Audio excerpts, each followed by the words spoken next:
Facebook. Get Kaboom. rid of all. Kaboom. We're live. Wow, that's how it works, ladies and gentlemen. So it is 6:30 p.m. It is now January 2nd, 2020, at least here on the East Coast. Welcome to another year here on the Popcast Network. And that means it is time for one thing we've been waiting for all year. Let's predict the Academy Awards, shall we? Not the Big Eight. No, we were done with that last month, The full literally. 24. We are going all 24 this time around. Full Kiefer Sutherland, ladies and gentlemen. So, hey, I didn't make that joke last year, so there you go. Welcome to our final 2020 Academy Awards prediction podcast here on the Popcast Network. My name is Owen. Joining me as always, we have leaving Ashley. Oh, I need to get the pizza box ready. Of Oh, course.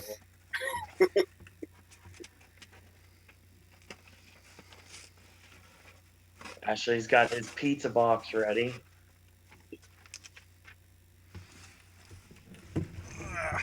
And joining us, other than Ashley, would be AJ. Yeah, unfortunately, I have no parasite themed prop comedy, but Yet. No. Yet. If Parasite wins at the Oscars, Oscar Sunday just becomes any pizza that you can get. Pizza box. Anything except for Little Caesars and Papa John's. Now, especially Papa John. Um, First off, before we get started, I want to welcome everyone to chat. I have Josephine and Mr. Top Hatter here. Hey, welcome back, Top Hat. It's been a minute. Yes, you did make it. Best popular film, where are you at? We killed that category. Thank you very much. Proud to say. Josephine says, due to Joker's $1 billion box office win, I think I could pull a Bohemian Rhapsody and win Best Picture over The Irishman. is that the Globes? I assume. She says, on the other hand, the Globes are a predominantly old white voting body, so The Irishman is extremely likely to win. They're so old and white. Welcome, Bry Guy to chat. He says, hello, I will say that I will not be doing my predictions on this stream, except for one as a spoiler, because he's doing his own nomination predictions on his channel next week. So, I'm trying Bry to Guy work out why 2000 that's on held YouTube. for Check review. him out. Bry Guy 2000 on YouTube to check that out. Josephine says, A24 after winning Best Picture for Moonlight, we're going to be the next Fox Searchlight and win every year. Neon, if Parasite wins, hold my beer. It's true. I'm not on this boat. I'm not going to be. I'm on the boat AJ wants to be on right now, but can't be because of circumstance. Mm-hmm. I would say, I was telling you, since it took us nearly 2.5 hours to predict the Globe winners, for time's sake, doing all 24 categories, we should probably start as soon as possible. Hey, Sam. Yeah, and we've got our live chat tonight keeping us rolling along. As always, we're going to predict all 24, and there are a lot of reasons that we're going to give, some more so than others. Obviously, me we're referring to. And for those of you playing the home game, I have still not seen Marriage Story. I might as well out myself there. I feel But like every time I talk to you, you have a plan on a specific day and time to watch Marriage Story, and then you never do. I'm trying to well, it's work like out whether tonight. that puts Owen on a par with Adam Driver. In that he hasn't seen Marriage Story. Yeah, if it was 2011. Continue. AJ, you are going to be in charge of the festivities as always. Bry Guy turned 20 yesterday. Happy birthday, Bry Guy. Ta-da. Why I said that. Top Hat said the same. So I don't know the order that we have because I always mess up the order every year. Luckily, I have the predictions in front of me. Yeah, Brad Guy says it's going to be difficult without the guilds and the BAFTAs. This is true, but this also means we have more bragging rights if we correctly get these predictions because none of those are out yet. 4 days. Yeah. 4 days, and we'll have all those. But isn't it more satisfying knowing that you predicted this without having any guilds to go with? Isn't it better as well that yet alone we have no awards to predict it off. We can only go off like others' nominations. Because they're cramming it so much, it's literally like, oh wait, we have to do all the legwork ourselves. Then we look extra clever if we do well. So yeah, there's a lot of things that have changed since August. I know a lot of people had a lot of hope for movies that they no longer have any hope in, and I know a lot of people have hope for movies that they didn't before. Well, Yeah, sometimes we'll get to that later. Sometimes it's less hope and more acceptance that the Academy are swayed by obvious films. The Oscar bait normally comes in with January when it's like they're gonna give that a nomination even though there's better performances or there's better, behind the camera work or there's anything to do with cats. And I'm sure at this point, anybody that has been watching these festivities for long enough know that we generally do a reaction to the Oscar official nominations, and we will on the 13th. However, because of my wondrous schedule, that does not really have much to do with my work schedule, but the fact that I have construction going around me until 5 o'clock, we won't be able to start that video until much later in the day. But I assure you, it's going to be worth it because none of us will have seen anything going into that video. So it'll be legitimate reaction, just 5 hours, 8 hours, 10 hours behind. 69 hours. Shoot. Brad Guy says like Avengers Endgame.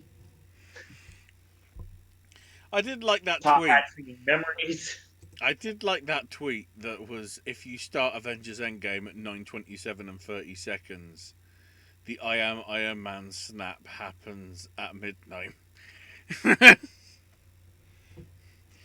I saw a lot of those. If you start insert thing here at insert time here, you'll hear insert thing here after the first of the year.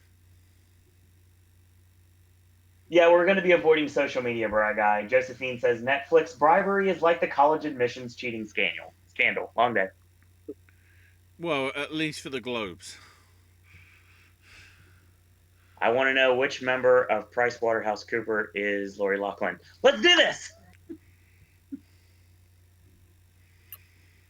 All right, so are we starting? Yes. Where are we starting, AJ? Because you're the guide.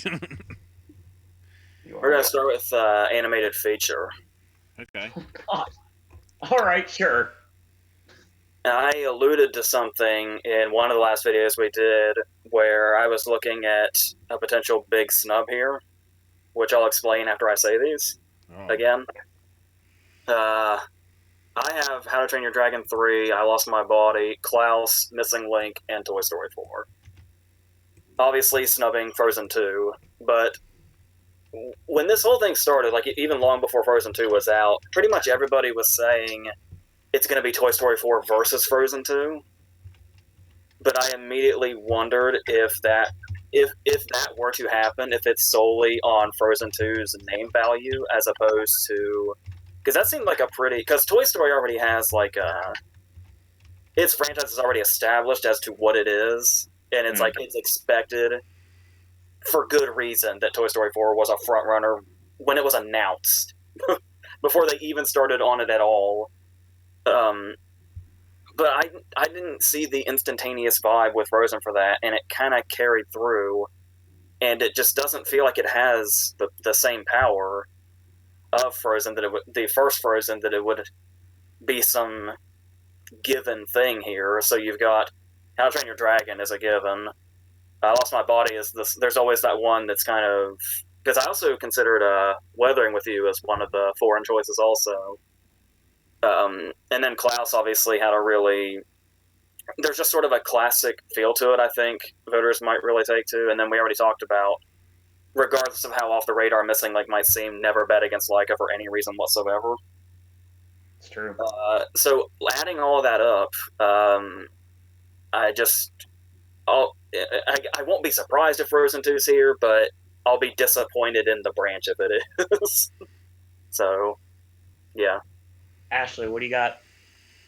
My 5 are Frozen 2, Klaus, Missing Link, Toy Story 4, and Weathering with You. I, I'm going Weathering with You as, I guess, the independent one. Sort of solely on the fact that it is seemingly getting quite a big push over here. Like, just to coincide just about with, like, when the awards come out. You know, I don't know how big I Lost My Body is, but Weathering with You is opening for, like, a preview screening in about 50 or 60 screens at least. I think the Thursday before, so right at the end of the month. I think it's like January to... Wait, go to the calendar. Yeah, January 30th.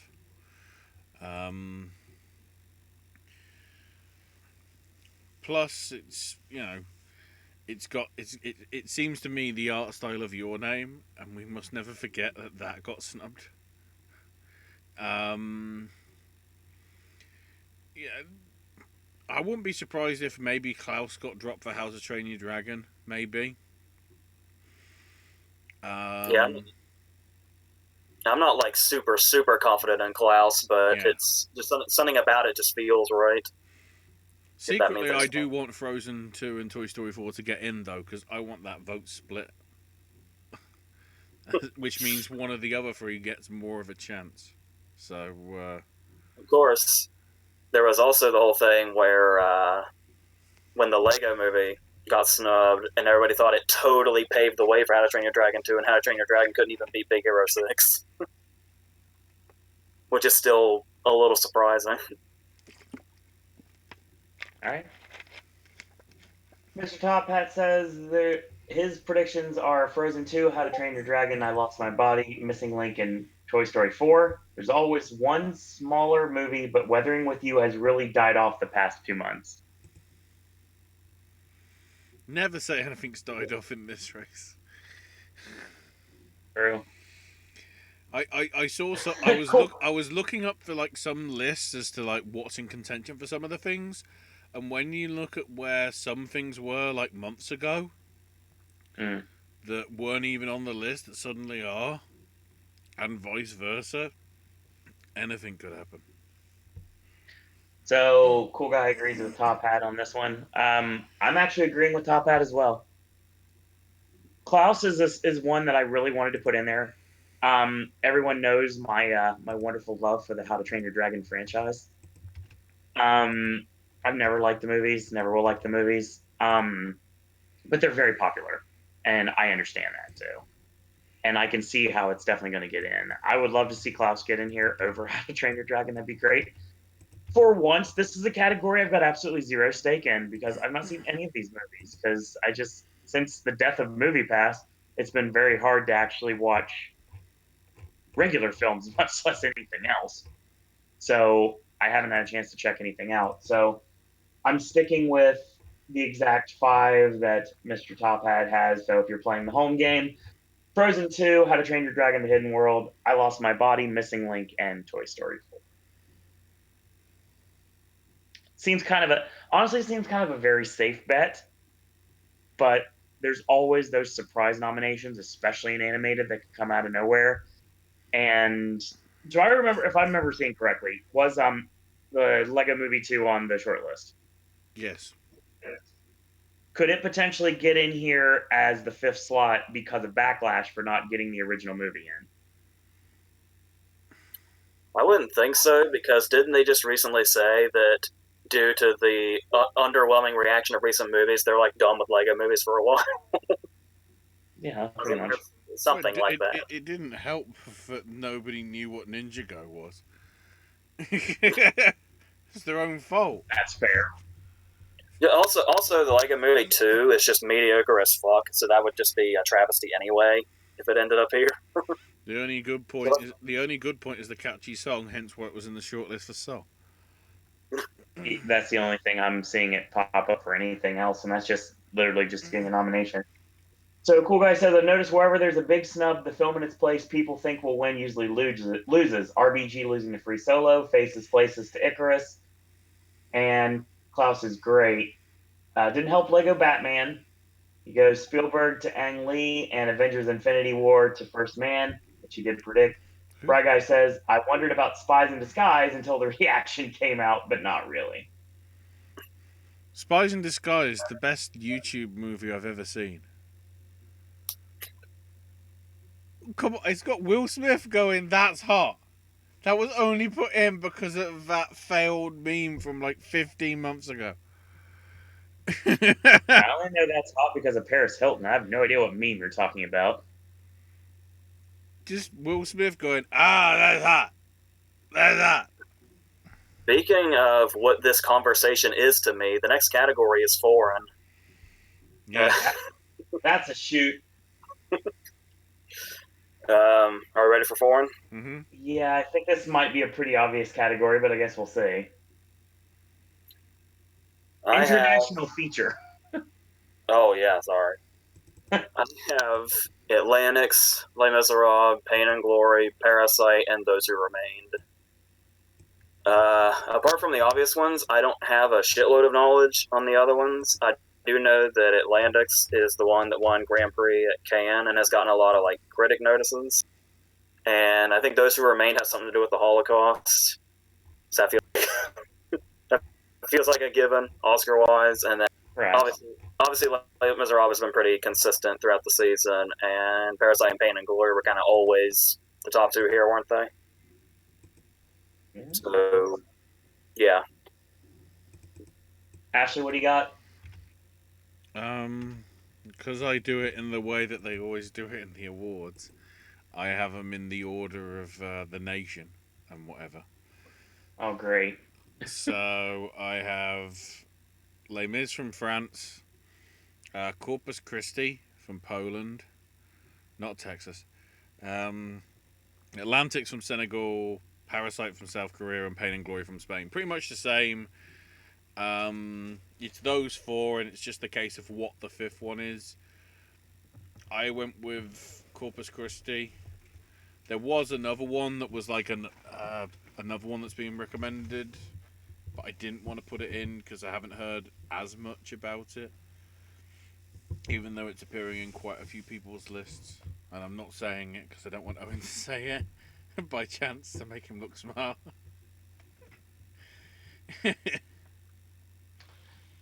So, real quick to catch up on chat. So, Cool Guy says Pain, Parasite, Les Mis, Atlantics, and Honeyland. Atlantics is Netflix, says Cool Guy. Honeyland, Les Mis, Pain and Glory, Parasite, and Those Who Remain, says Top Hat. Josephine said they should add a category for Best Foreign Animated Film, too, since Disney pretty much wins every year. Every other year. Get it right. Yeah. Talking about Honeyland getting on both international and documentary shortlists. We'll get to that. Top Hat says, too bad that one country couldn't get in because they speak English. And Josephine says, do you see Honeyland getting in both documentary and foreign? Wow, someone reading my predictions? So There was a lot of cases of things being in both foreign and documentary, like Walter Bashir did it and My Life as a Zucchini, but it's always... I figure they'll stick with... I don't imagine anytime soon one movie ending up in both, but usually one shows up somewhere. Well, for sake of predictions, I hope you're wrong. Best international feature predictions are Beanpole from Russia, Honeyland from North Macedonia, Les Mis from France, Pain and Glory from Spain, and Parasite from South Korea. It was 3, and then I just picked 2. Yeah, this is another category where it could really just be anything, as long as Parasite's there. If there were a foreign category, anime would rule that category with some exception. No matter what people tell you, not all animes are good. Some of them are, but not all. Waltz with Bashir is the only animated movie to be in foreign. Zucchini came close, but only got nominated. Only got animated longer. Yes. Continue. Well, naturally, documentary. Okay. The big thing I do want to note with foreign film, which I only just noticed when I actually looked through the details of it and like the full submission. One of the big films that everybody was into, Monos or whatever, didn't even get shortlisted. Well, that's what happens every year. Despite a lot of acclaim for that, so you know. Documentary. All right. If anybody wants to go with a couple, because there's a couple of that could be here that are the big ones that end up getting snubbed, but I just kind of played it safe. So I have American Factory, Apollo 11, For Sama, On a Land, and One Child Nation. I really wanted to go with Maiden, but then I think One Child Nation was my last minute one, but yeah, I don't really have much to add to this. American Factory's been very consistent throughout the year. I want to say Apollo 11 would be the front runner, but there's a lot being said about American Factory also. And I went with Honeyland here just because I didn't go with it for foreign. And then when it came out, One Child Nation was pretty high profile. I feel like I saw advertisement for it everywhere, but I never actually saw the thing itself. And For Sama has a lot of attention and mentions also. But as we said, this category, that may not mean anything at all. So, right. But those are just the ones I went with playing it safe. What do you got, Ashley? See, to me, I'm sort of playing it safe as well because I'm going with Apollo 11, For Sama, Maiden, One Child Nation, and The Edge of Democracy. Okay.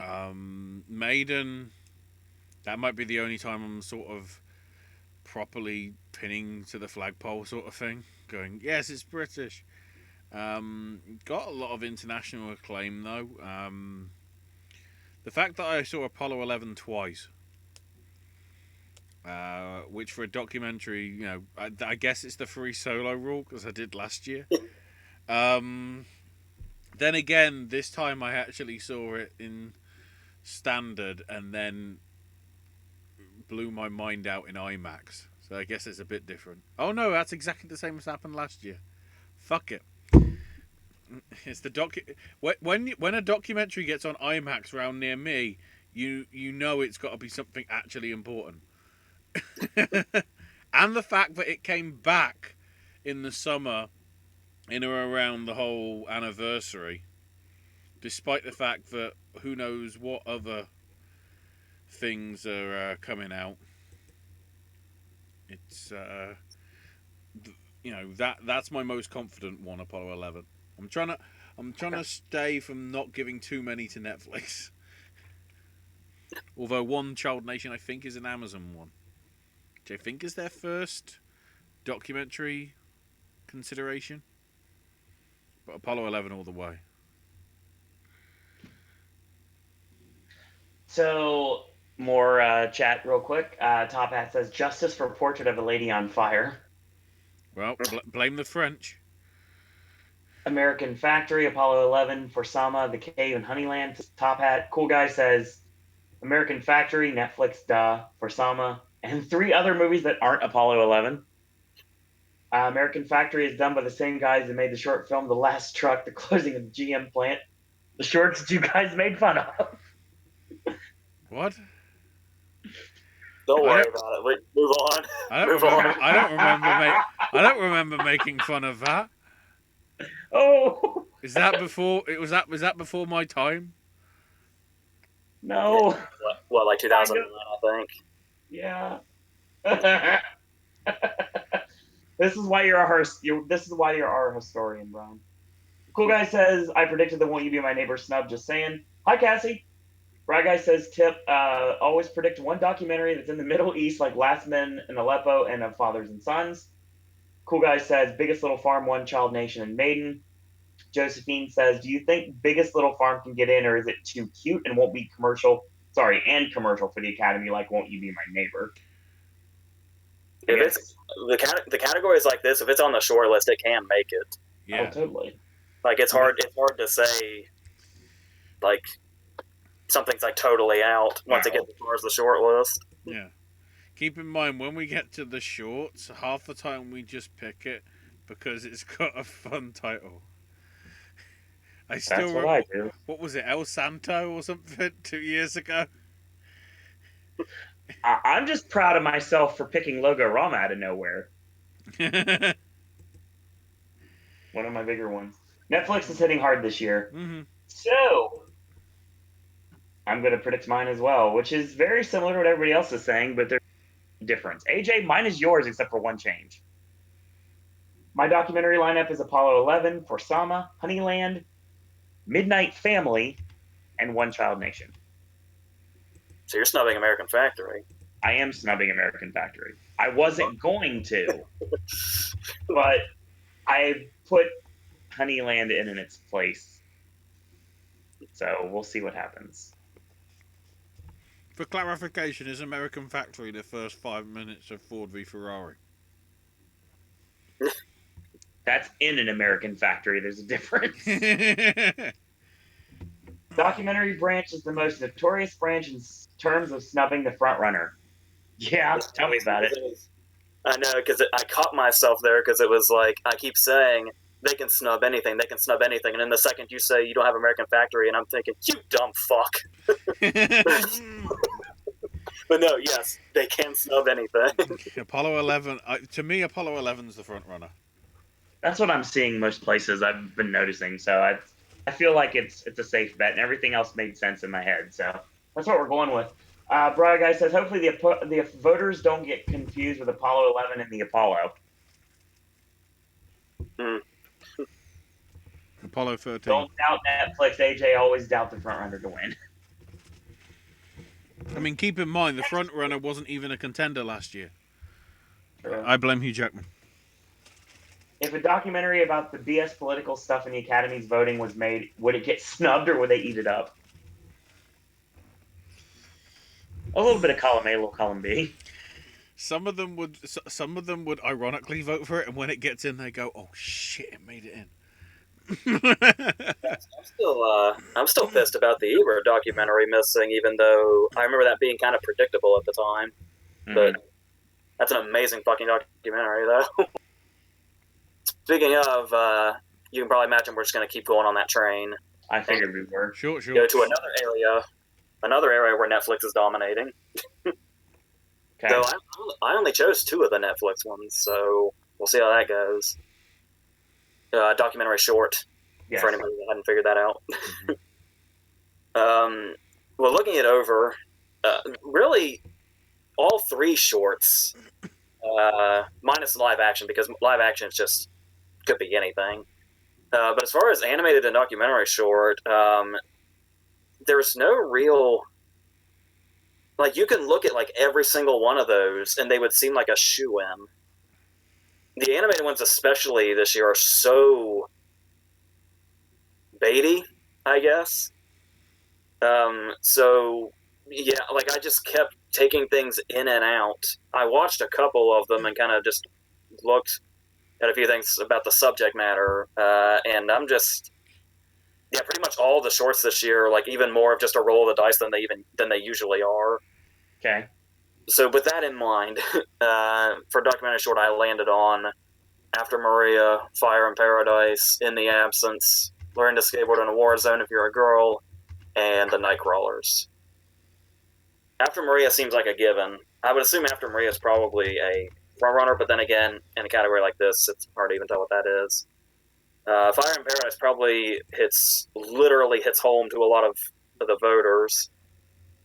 I went with In the Absence because it's the whole thing about the sinking ship and the people that were either injured or died basically due to gross negligence. And people love watching documentaries to get pissed off, and I assume that's one of those.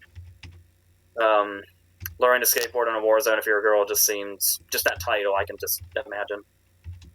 and I went with the Nightcrawlers over.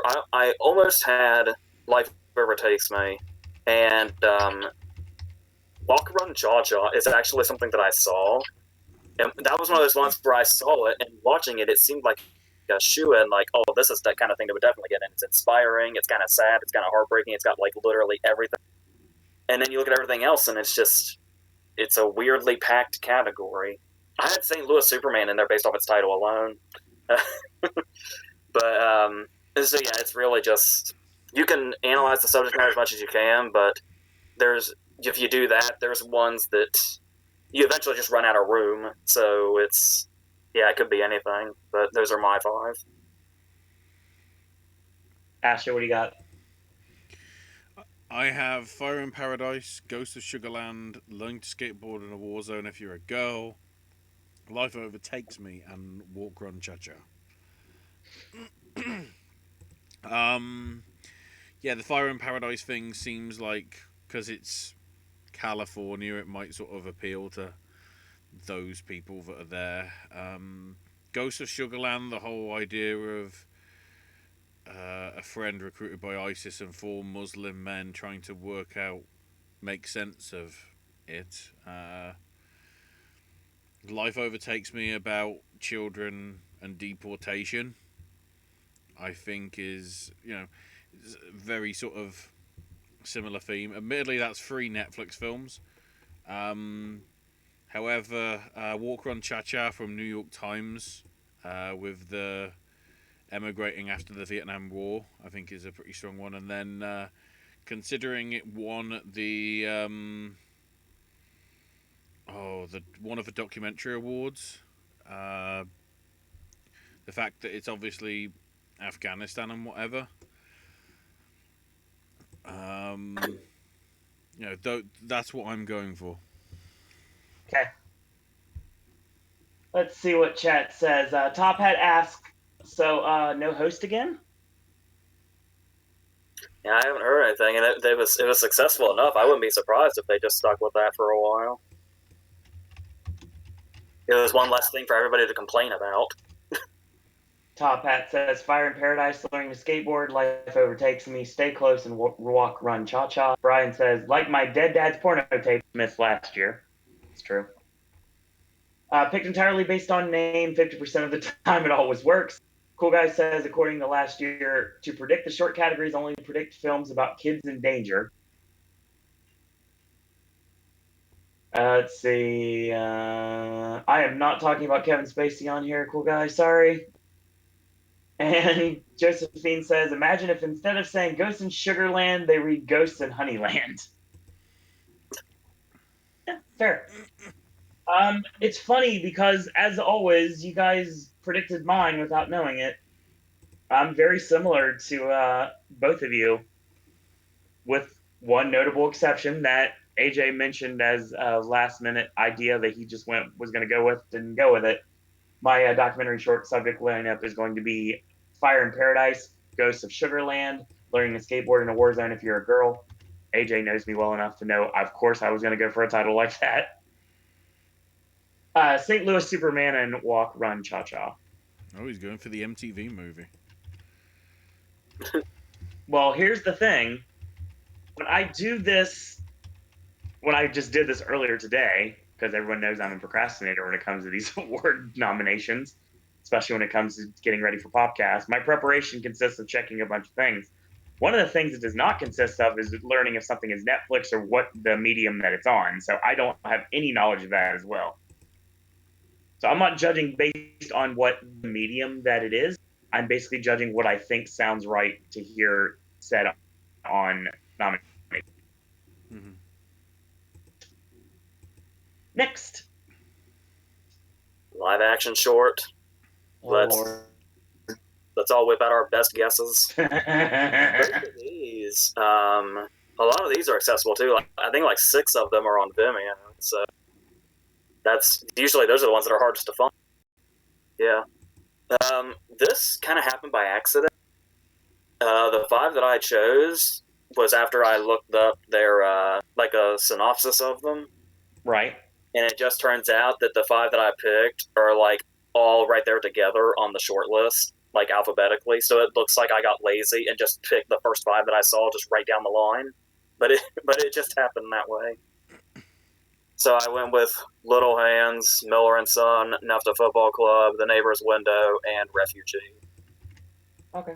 Not much inspiration. Miller and Son's subject matter seems timely, and Refugee has some familiar faces in it. Omar Sy is in it, and the guy from those Chicago shows or whatever. The guy that left Scientology that was interviewed in the Glenn Clear documentary, he's in it. And usually recognizable faces, I think, helps. I immediately think of the New Tenants when I say that.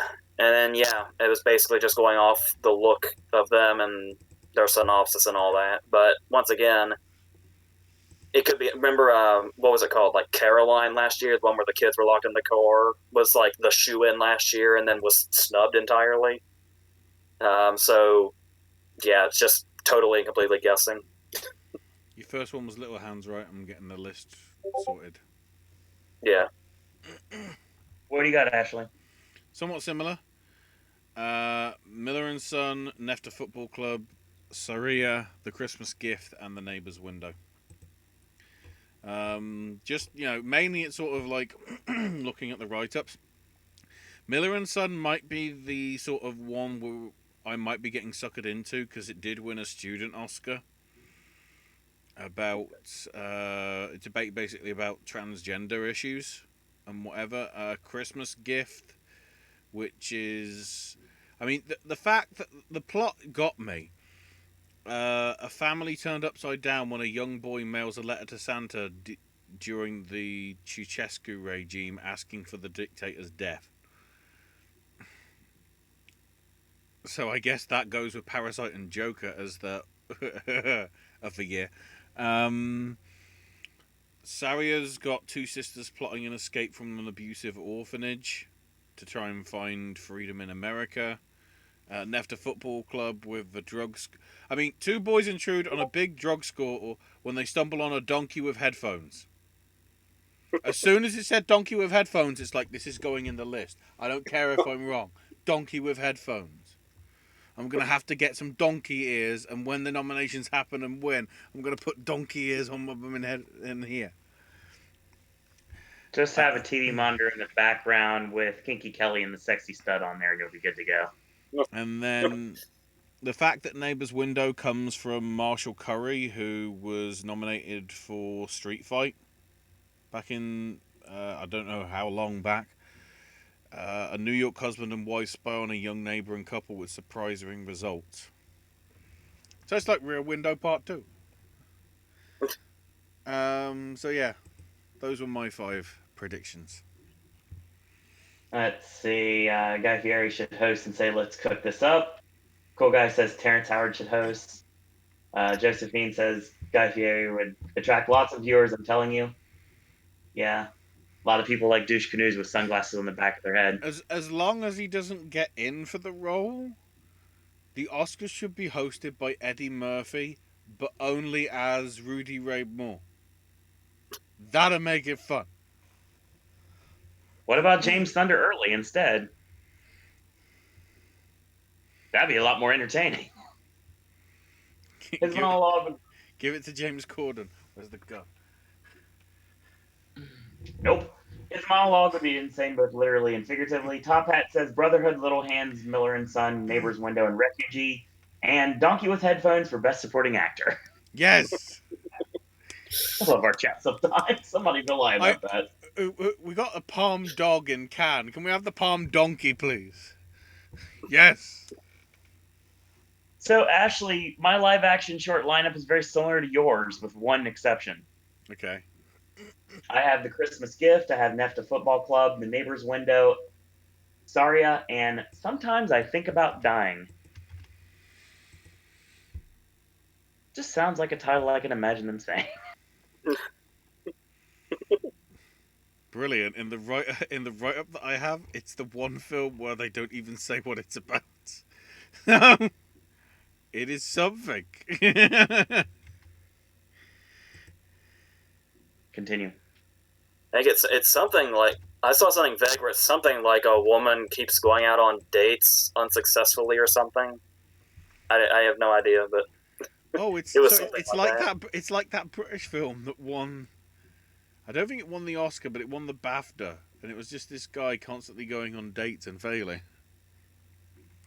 So We're it stealing honestly sounds ideas. like it sounds like a Netflix special for a very popular female comedian that's very sarcastic.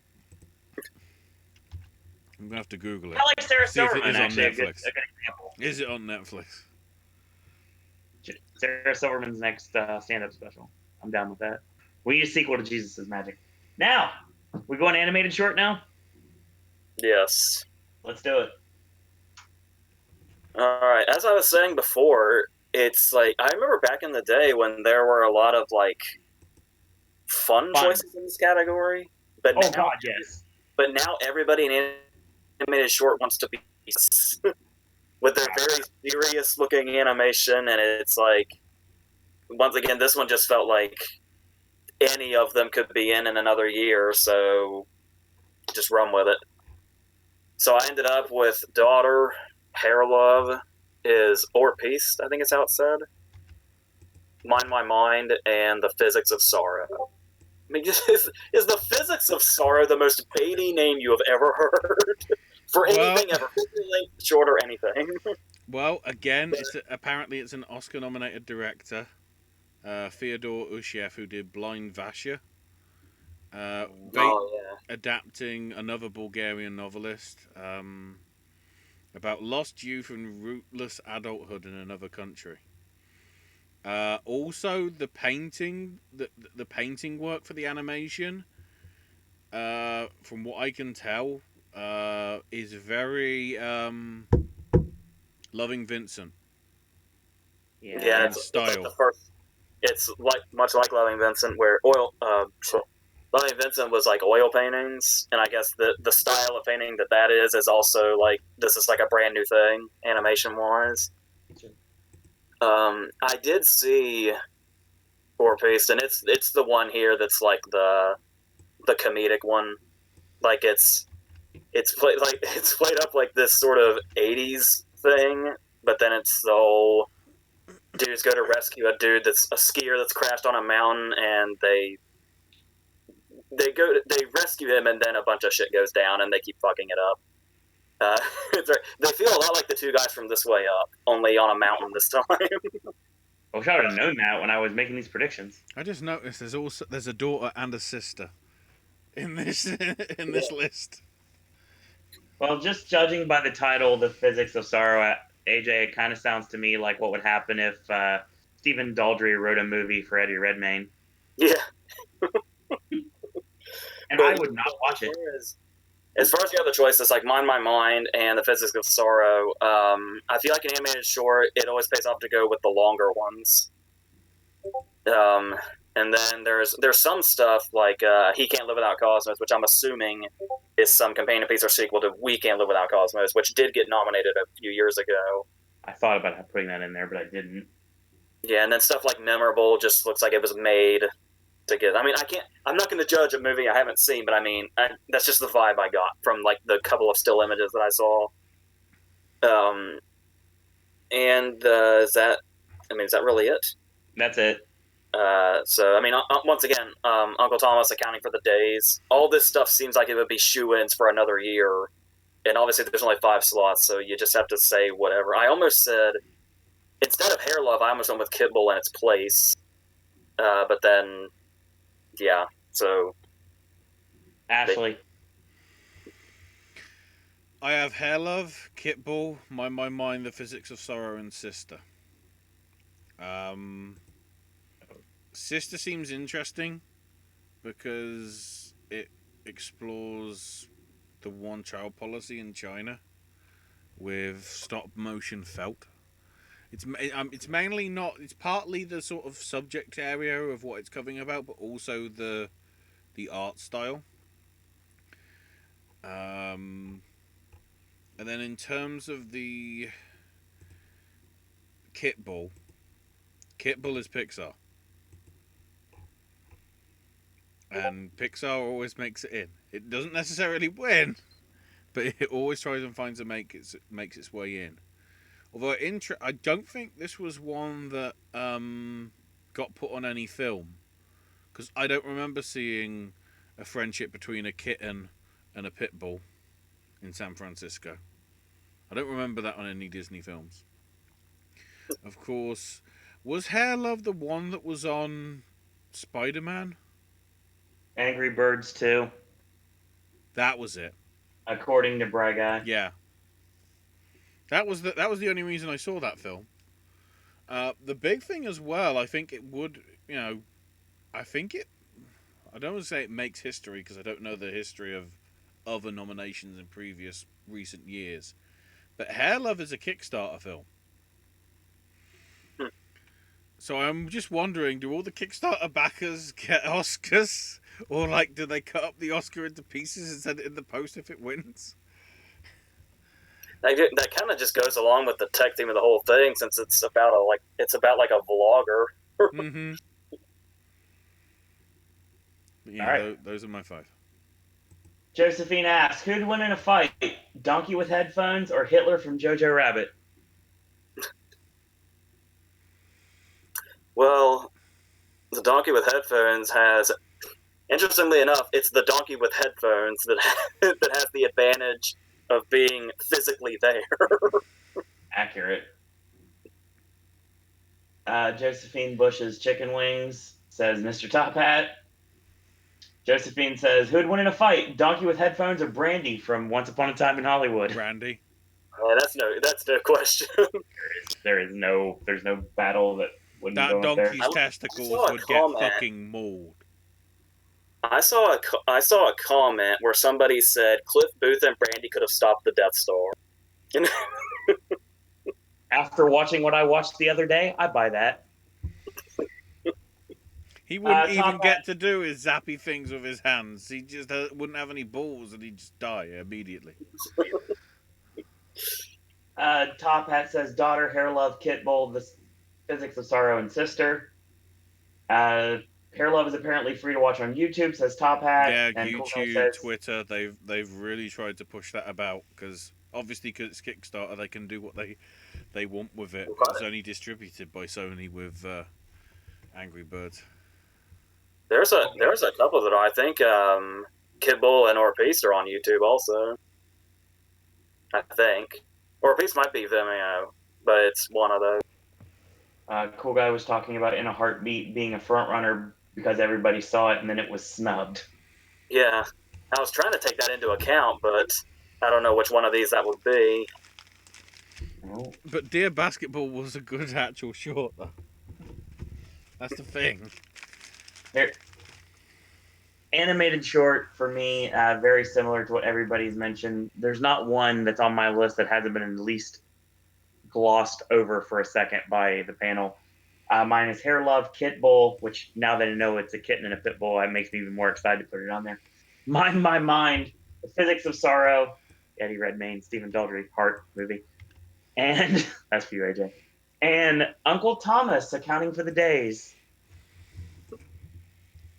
I'm sort of saddened by that choice. Just because I only just, again, not paying attention to the actual list that I was taking this off of. The fact that one of the contenders is actually titled He Can't Live Without Cosmos. I was just like, it's the Carl Sagan movie! He can't live without Cosmos! Or are we referring to the new Cosmos that Seth MacFarlane did? Oh, good point. Josephine says Cliff and Brandy could have stopped Thanos, but could they have stopped themselves? Ooh. I don't know where this chat is degenerated. That would just make that whole scenario would just make the world implode.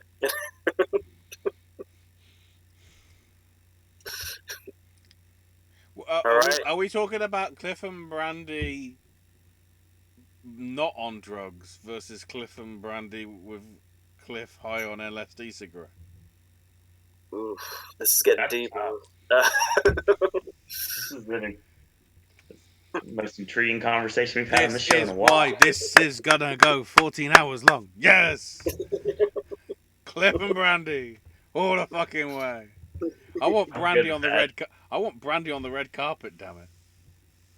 It needs to happen. Mr. Let's see. So, cool guy says to Top Hat, "That's tough on Cliff and Brandy. Could stop Cliff and Brandy, but Cliff and Brandy are too strong." Mm-hmm. And they all were invented by Nova. Let's do this. All right. These days, we're kind of still in animation, but it's not what the category used to be. Of course, that means visual effects. I was born a gun. I almost went a bit more practical here, but I didn't. I went safer. I have Alita Battle Angel, Avengers End, Gemini Man, The Lion King, and Star Wars. I initially had I kind of wanted to take a risk and say Star Wars would get snubbed in favor of 1917. But I figured they'll go the bigger they can go, they probably will. Somebody in the chat alluded to recently, I think, that Alita would probably get in here, and I was thinking that also. I already talked about Gemini Man and how it was like groundbreaking the way they sort of de-aged Will Smith as they were doing it rather than in post. So that'll probably stand out, especially at stuff like the Bake Off that they do. As long as the presentation goes well. I would say The Lion King is because obviously the Jungle Book won this even over Doctor Strange a few years ago. So I think the Lion King is a threat to go all the way with this, regardless of the movie's reputation. And then Yeah, but like 15,000 superheroes.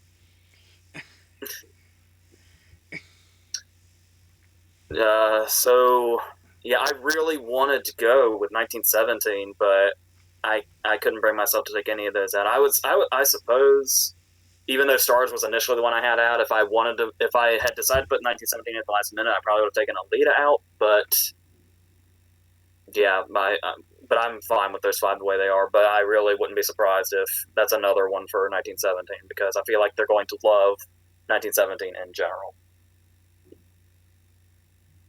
Ashley, what do you got? Very similar, except I've done the snub. Alita Battle Angel, Avengers Endgame, Gemini Man, Irishman, Lion King. As much as I hate whatever the shit that De Niro was in the first 15 minutes of Irishman, there was enough in it of the de-aging where it didn't look terrible and looked realistic. You know, I'm not saying it looks realistic when, as the scene we've kept talking about, how he hobbles into the bloody restaurant and hobbles out. But it, That's that's the thing. Also, is it really depends on at the Bake Off what they want to show off. Because as we saw with stuff like that Wolf of Wall Street reel, there's like apart from just the de aging, there's a lot of CGI in Scorsese's movies that is so invisible. That's yeah, it could be underestimated solely because some stuff looks bad, but like we saw with Black Panther, if there's like one scene that looks bad enough, it might take its toll on it. all we hope is that Lion King wins, because then who the hell picks up the award considering the people that did it got fired? All right. Let's see what we got for chat here. Continuing and probably promptly ending the Cliff and Brandy conversation once and for all tonight. Cool guy says LSD cigarettes make Cliff and Brandy stronger. Only make them stronger. And Josephine says Cliff and Brandy 2020. Um, cool guy says visual effects, Alita, Gemini, Endgame, Star Wars, and Lion King. Top Hat says Alita, Avengers, Irishman, Lion King, and Star Wars. This is Cat's last hope. They used up all 9 lives.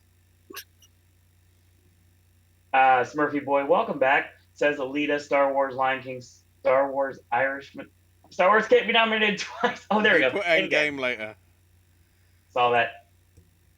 Cassie said, welcome, Cassie says, I'm going with Avengers. Cool guy says Irishman equals Black Panther.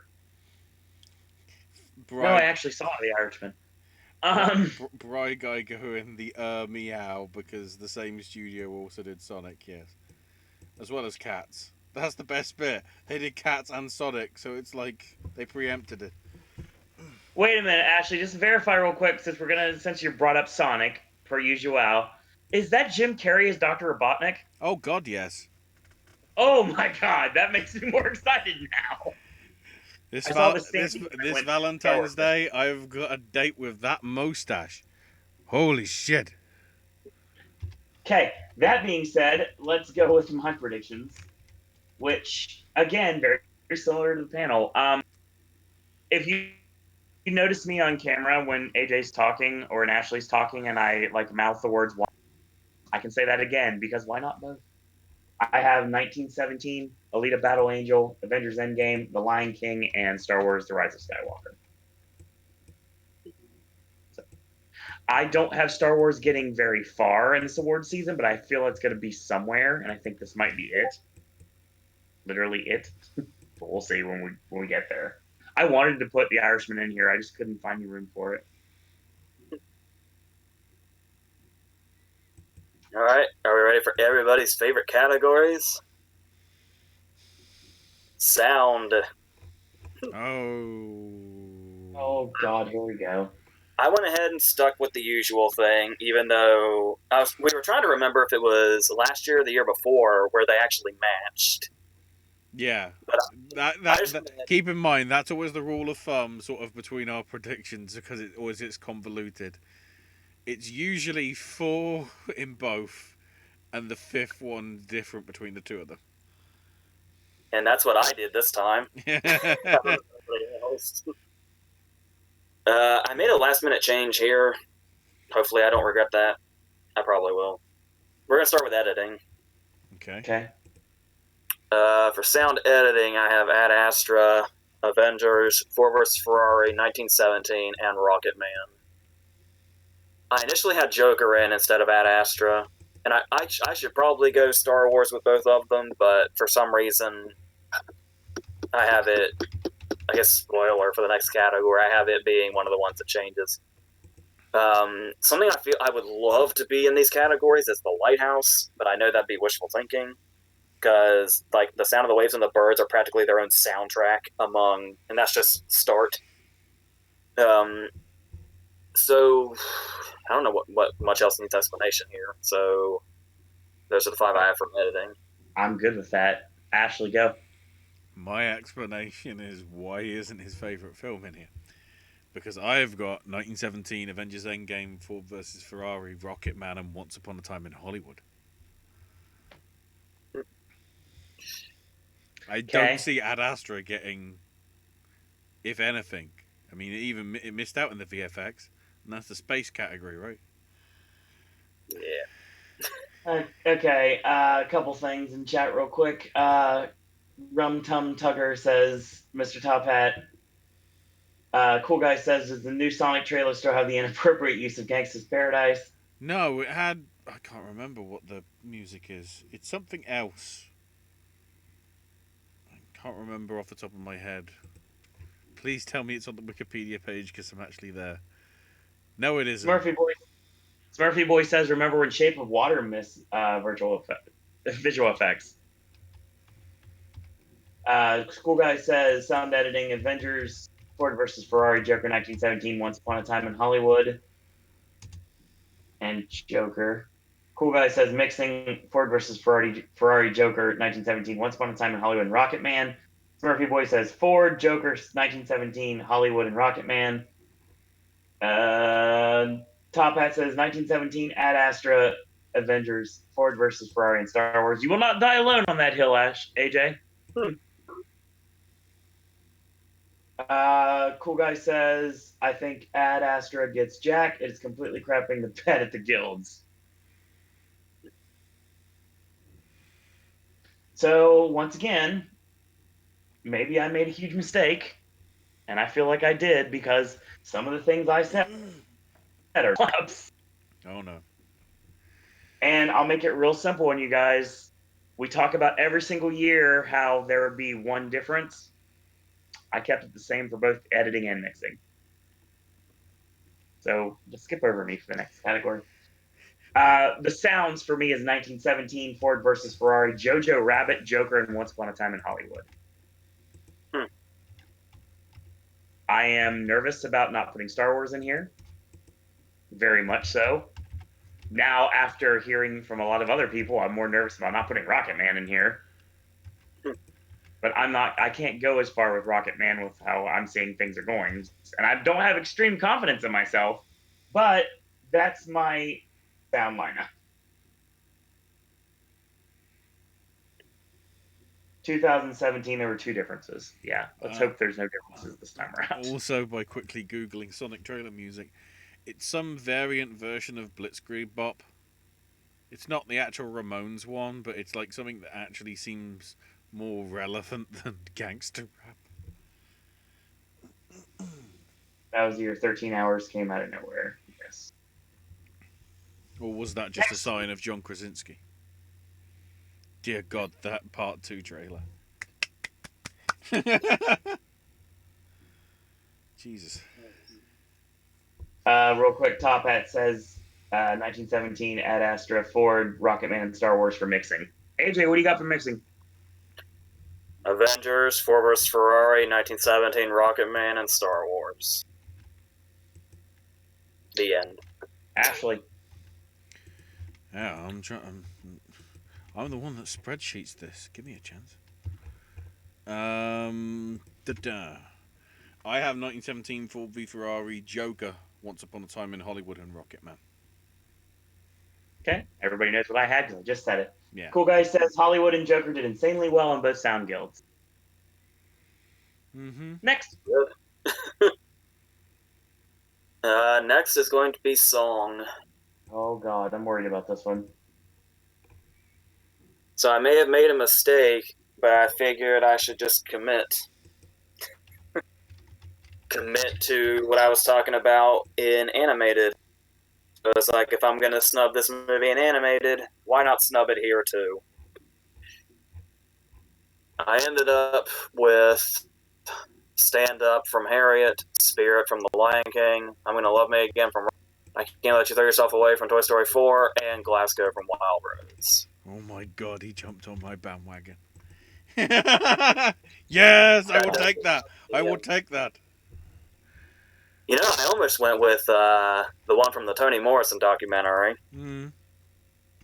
But that whole songs getting in for random documentaries thing seems to have dropped off the past few years, so... Yeah, but and that's the thing, too, is it's like, basically the same thing it was in animated, where it's like, yeah, I'm snubbing Frozen 2, but I mean, I look at those and I don't even know what I would want to take out. I mean, the Toy Story 4 song isn't, I guess, as high profile as the others have been for like other Disney and Pixar movies, but...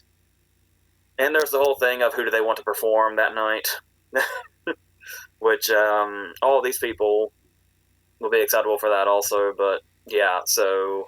Get Jesse Buckley on the fucking stage. Yes! So maybe I'll regret snubbing Frozen 2 both times, but I'm willing to see what happens, so... What do you got, Ashley?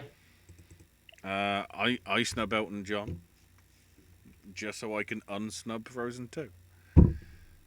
Which pretty much tells you it's Into the Unknown, Stand Up, Spirit, I Can't Let You Throw Yourself Away, and Glasgow. So pretty much the same, except... I didn't think there was, there wasn't that much impressiveness about I'm Gonna Love Me Again. As soon as I heard it on the soundtrack, I was like, Jesus, I now understand why people are going to walk out to the cinema to this. They're not sticking around like they did at the Bo Rap Horseman at the end. They're just like, oh, here's some generic song. Oh, it was actually written by Elton? We'll still leave. You couldn't really avoid Into the Unknown. And I just think that might be just the... I fear it'll be the, oh, well, that was a pretty good song and got a lot of radio play. That and Spirit is just like... Well, Spirit's more... It's Beyonce, because obviously Into the Unknown, it's actual sort of cast. Okay, it's Idina Menzel, but it's like the cast of the first one, and, they know how to sing and things like that. Whereas Spirit, it's the whole... Wouldn't say Lady Gaga, but it's that sort of thing. Thank God Sam Smith isn't in here. I didn't even know if he was eligible, but just sorry, that still breaks me out in hives. Fair. Cool Guy says, I think Joker might get double-digit nomination. Notable snub. We'll get to that. Don't worry. Smurfy Boy says Ford Endgame, Star Wars, Joker 1917. This is for mixing. Josephine says, I think Once Upon a Time in Hollywood could have an upset win in one of the sounds due to the predominant soundtrack. Let's hope so. Mixing, wouldn't it? Potentially. Well, Cool Guy says, you've got to do good mixing on Brandy and Cliff. Yeah, I brought it back. Yes. okay. Cool Guy says, Into the Unknown, stand up, letter to your Godfather. I thought about that song, actually. I didn't put it in here. The song from Breakthrough, and I'm gonna love me again, of course. Top Hat says, Glasgow, I'm gonna love me again, Into the Unknown, Spirit, and stand up. It's a pretty weak year for songs, all in honest. And Cool Guy mentioned it, Ashley. You're smoking that grade A crack tonight. Well, no. I'm doing the whole crack. Fuck.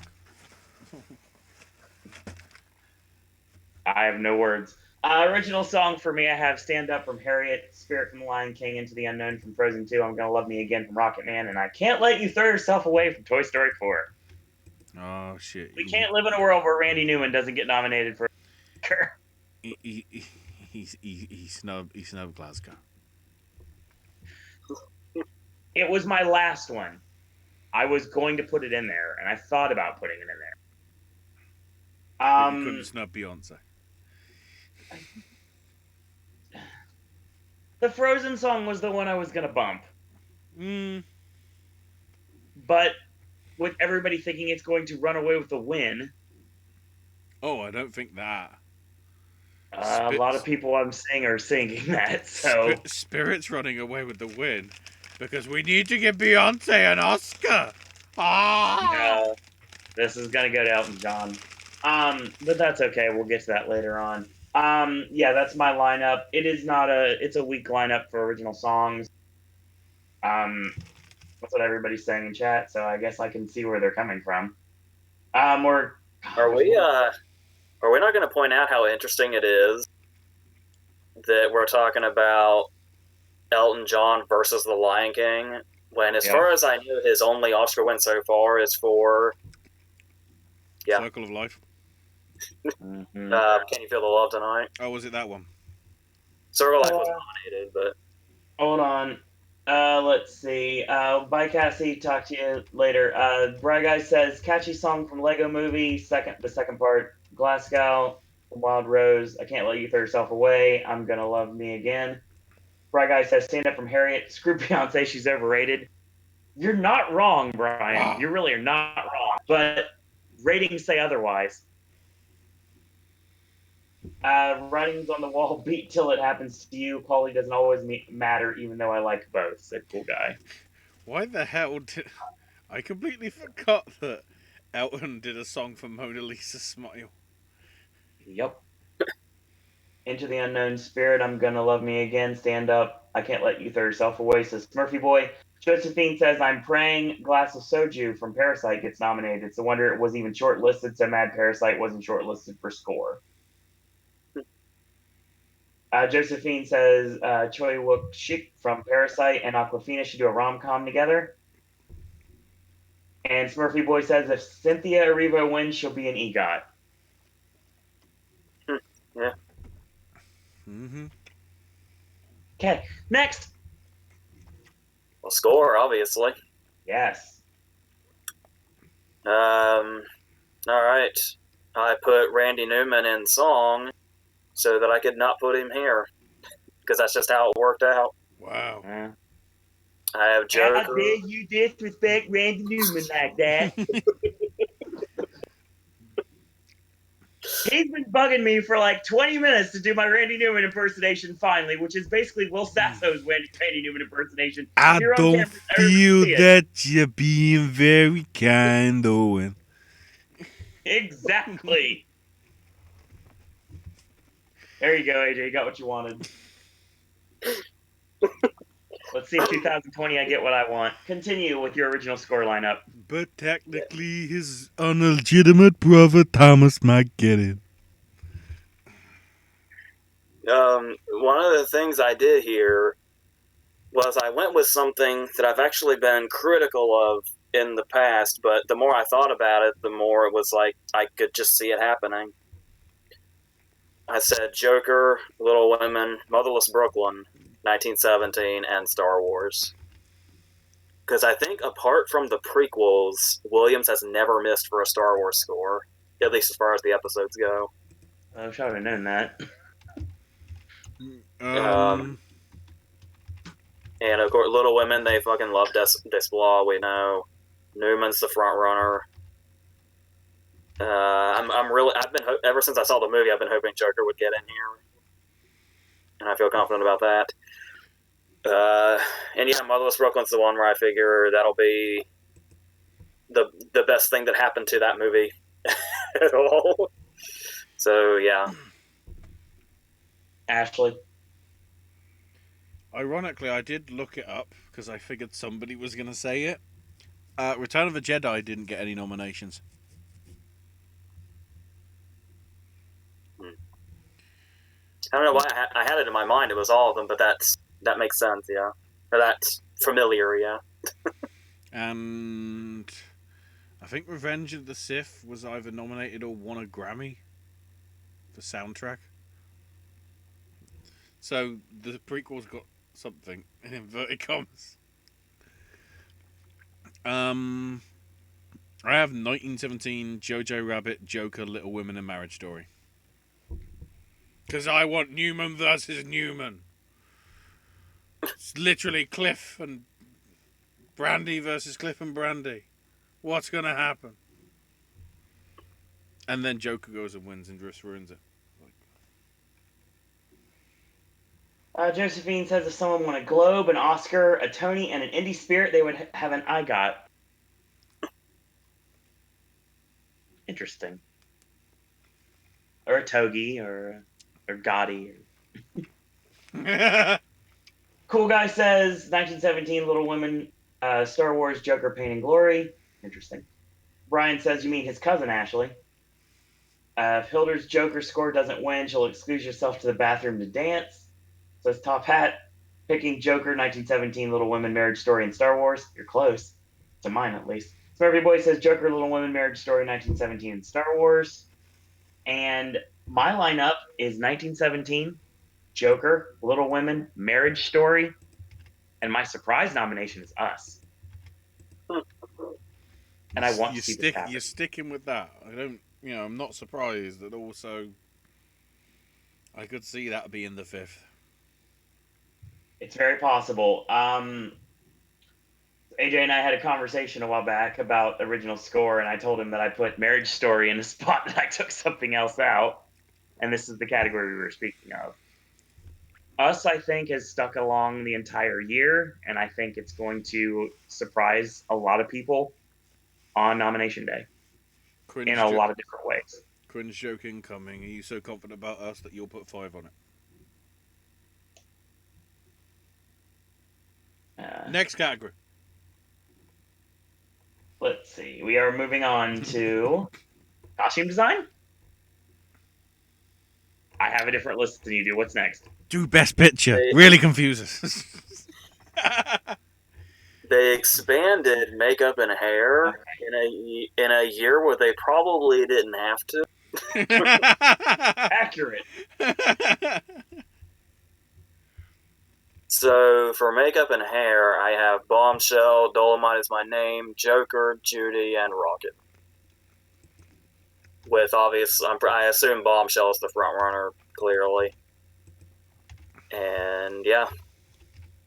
Ashley. Very similar. I have Bombshell, Joker, Judy, Little Women, and Rocketman. I'm about the same, but I have a couple notable exceptions here. But before we do that, we go into a message in chat. Josephine says 1917 Joker, Little Women Story, the fourth score locked. Fifth slot could go either JoJo or Us. We shall see. Makeup for me is Bombshell, Downton Abbey, Joker, Once Upon a Time in Hollywood, and Rocket Man. Downton. Oh my god. Yeah, I'm nervous about that one. That was a bad idea. What was it? Joker, Judy, and Rocket? Huh? Joker, Judy, and Rocket were the other three. So I was trying to. No. I didn't go with Judy. Oh, okay. What'd you go with? I went with Once Upon a Time in Hollywood. Okay. Okay. What, just for Bruce Dern? It works for me. Cool Guy says Bombshell, Judy, Rocketman, 1917, and Maleficent. Top Hat says Bombshell, Dolomite, Judy, Hollywood, and Rocketman. I don't see Joker getting in for just clown makeup, says Top Hat. Look at the makeup on Robert De Niro's hair. As he eats something. I'm hungry. Sorry. It's fair. It's probably late or early, depending on how you're looking at things. Yeah. Murphy Boy says Bombshell, Judy, Dolomite, Hollywood, and Rocketman. Judy and Dolomite need to be in here. For me, I didn't put them in here because I have no answer. Judy should have been in here, but I didn't put it in. So now that it's out, I can't really change it. So I'll take my loss, apparently. Once Upon a Time is the ballsy one, I'd say. I haven't Makeup seen that branches. in too many lists. Same. Makeup branch is very prosthetic reliant, and Joker is just clown paint. Just because they like a movie doesn't mean it gets in, as we saw last year. Why are we Don't thinking it's just the Joker? Bombshell, Joker, Judy, Maleficent, Rocket Man, says Josephine. Next. Now we do costume design. Okay. This is the time in Sprockets where we dance. There's something I really wanted to put here, and I ended up bumping it out for something that's probably obvious. I have Dolomite is my name, Downton Abbey, Little Women, Maleficent, and Rocket Man. Before I remembered Little Women existed, I had Jojo Rabbit in for not only the, period detail in general, but the fact that they made a pair of shoes so incredibly crucial and heartbreaking. But it was at the last minute I realized I didn't have Little Women in, and I felt like I needed to, and Jojo Rabbit was the expendable one. I'm second guessing that as I'm looking at it right now, but now that it's come out of my mouth, I cannot change that. Same. That's my problem right now too. But yeah, and of course with Maleficent, the movies like that often do quite well here. So, and Downton Abbey finally shows up. Yeah, I forgot to mention we were talking about the other nominations videos. My whole SAG will have my back with Maggie Smith thing, obviously, is a thing of the past.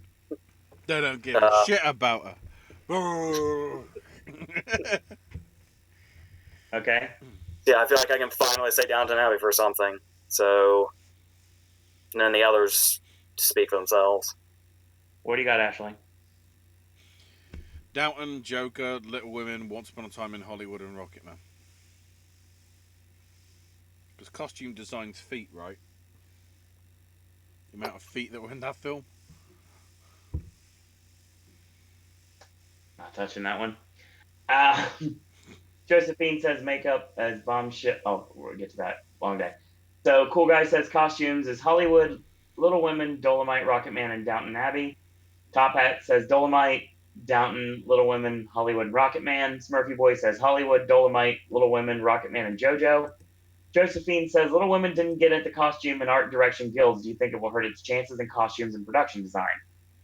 Not necessarily. Little Women was just kind of late to everything, Yeah. so I would say probably not. They didn't send the screeners out in time. The idiots. Bry Guy says this is apparently about Maggie Smith. It will just be at BAFTA for her and no more. I don't know. If you're doing the sort of English contender, I think there's a bigger contender that actually might be in a chance of being in the Oscars as well. But we'll get to my predictions before we get to that one. So let's go with my lineup here.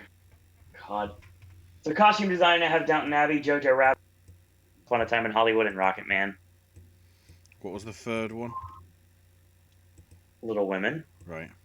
The line broke up on my end, so then it broke up for everybody. So. Oh, it's the same as me. Yeah, that's what it looks like. Mm-hmm. Downton, Jojo, Little Women, Hollywood, and Rocket Man. JoJo. That's it. JoJo, not Joker. They sound too similar, the bastards. Well, the thing is, AJ was talking when I mouthed my normal "why not both," and I did it again because AJ had to take one out to put one in. I put them both in, so we'll see what happens. All right, moving on. We often say that visual effects is a category that loves the space movie. Ah, here we go. There is another category that also seems to love the space movie. When you look at Passengers or First Man or whatever. So we're going to cinematography then. No, we're in production design. Okay, just making sure. Continue. Prod deck. So production design, I have Ad Astra, Little Women, 1917, Once Upon a Time in Hollywood, and Parasite.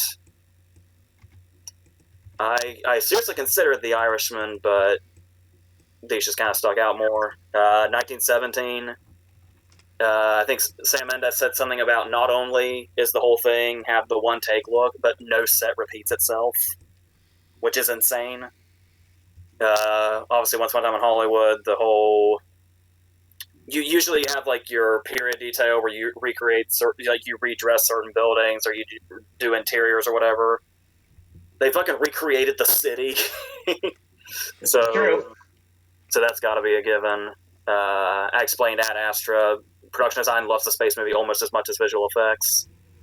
The house in Parasite, to use a cliche, is practically its own character. And Little Women is it's a period movie.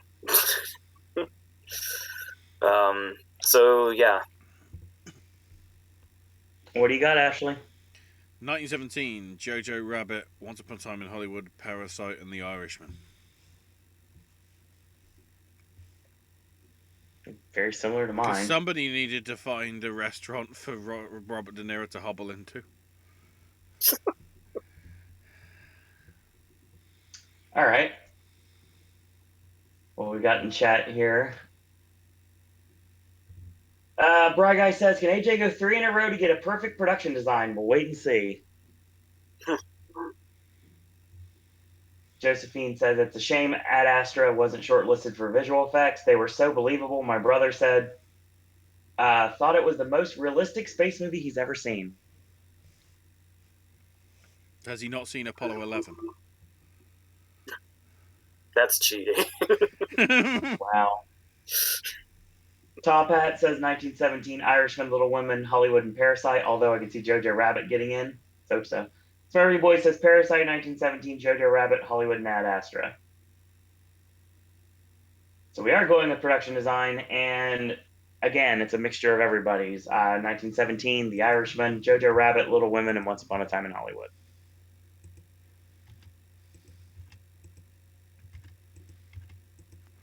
No Parasite, then? Nope. I'm trying to remember if you've seen that one or not. Nope. Ah, he doesn't know about the house, AJ. No one gives me any knowledge about these films outside of... So no one's predicting Dumbo for production here. Oh, Christ, did that make it in the shortlist? Dear fuck. I think the Tim Burton thing with production design is... I'm still kind of surprised Big Eyes didn't happen. Should have. All right, are we ready for what you could really call the Big Ten? Yep. All right, so we're going to start these with editing. Or the why the fuck did Bohemian Rhapsody win it award? People really blew out of proportion that 2 seconds he sits in a chair. That's the only scene that looks bad editing-wise. No, it's the amount of press the button, press the button. I need to go to a different shot. Press the button. I am a 4-year-old. This is one of these big toys where I just press all the buttons. So, real quick before AJ goes into this, we have one predictions for production design. 1917 Avengers Endgame for rating. JoJo, Once Upon a Time in Hollywood, and Parasite. That's Josephine's. AJ? Editing time. Mm-hmm. There's a lot of options. They could go really inspired here if they want to, but I went kind of safe. I have Ford vs. Ferrari, The Irishman, Marriage Story, Once Upon a Time in Hollywood, and Parasite. I know a lot of people have 1917 in here for some reason, but I think we saw with Birdman that they seem to want to see the editing. And a movie like that where it's gonna be really limited it'll probably just follow the same way as Birdman. I feel like in another year, Uncut Gems would absolutely have to be here. Totally. They could go really inspired if they want to and say Apollo 11. Eventually, another high-profile documentary will make this category. I feel like we're see it make it in. But as far as what's here, there's not really a whole lot. We don't have anything that's too outlandish that's going to be here for the sake of they love the movie, like Green Book. I still have not figured out that editing combination. It's like they knew it was going to get picture, and they were like, well, if we're going to give it picture, we have to at least nominate it for editing. But I know The Irishman, for a lot of people that really simplify what editing is, they'll say, how do you give editing to a 3.5-hour movie?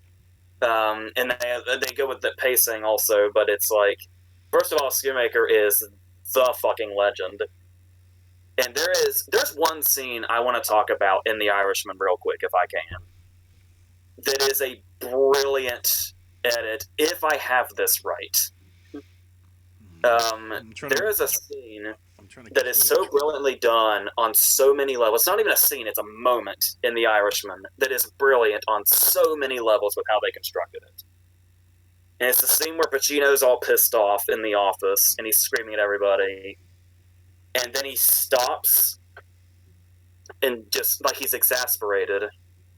It's to my understanding that, and this could be wrong, but it's to my understanding that Pacino forgot his line.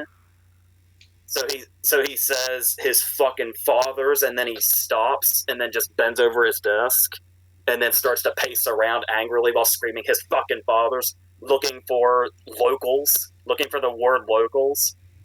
And what seems to have happened, it's really obvious when you look at it this way, but if you don't notice it, it is so seamless because it cuts to De Niro while he's pacing and screaming. And then when it cuts back to him and he says locals, it's like a much cleaner delivery, like it was from a different take where he said the full line without the pause. But right before it cuts to De Niro, he's walking back to where he ends up standing in the good take. And it's so fluid and seamless and perfect. While also the idea of them together deciding to keep that moment with Pacino in, where he just stops and like, if you think about it that way, you can tell he's looking for a word. But in the moment, you can just see the exasperation from the anger that's supposed to be in the scene. And it's just, that is amazing. That clip is on YouTube, too, and I've watched it so many fucking times. Done it again. So many times in awe of just how perfectly that was executed. And they were able to do that so cleanly while keeping in that real moment, that real exasperation with Pacino. I love it. I just really, really love it. In a 3.5-hour movie, that's like the one edit that really stands out. But anyway, and also, Once Upon a Time in Hollywood, yes, please finally nominate Raskin. Please. He's deserved it for a while now. He's had to pick up after the legacy that Sally Menken left. And so a lot of people criticize it and say Tarantino's movies aren't as clean without Sally, but I love what Raskin's doing. And so that's, and the fact that my two favorite movies of Tarantino's after Pulp Fiction now, which is my favorite movie ever, are Raskin's work. With this one would be my second one after Pulp Fiction, and then Django. So it's like, yes, let's throw Raskin a fucking bone now. Come on, it's time. So Just Agreed. to clarify what the 5 are again, so I can get the spreadsheet. Ford vs. Ferrari, The Irishman, Marriage Story, There we go. Once Upon a Time in Hollywood, and Parasite. It was Randy Newman that I forgot. Ashley. Somewhat similar. Wouldn't say extremely similar. I have Bombshell, Ford v Ferrari, Joker, Once Upon a Time in Hollywood, and The Irishman. Bombshell is in here just because I just think it's got a shout. I haven't, it's not getting any screening over here until I think Tuesday, but I'm not going into it because I ain't got the membership to the cinema to see it for free. And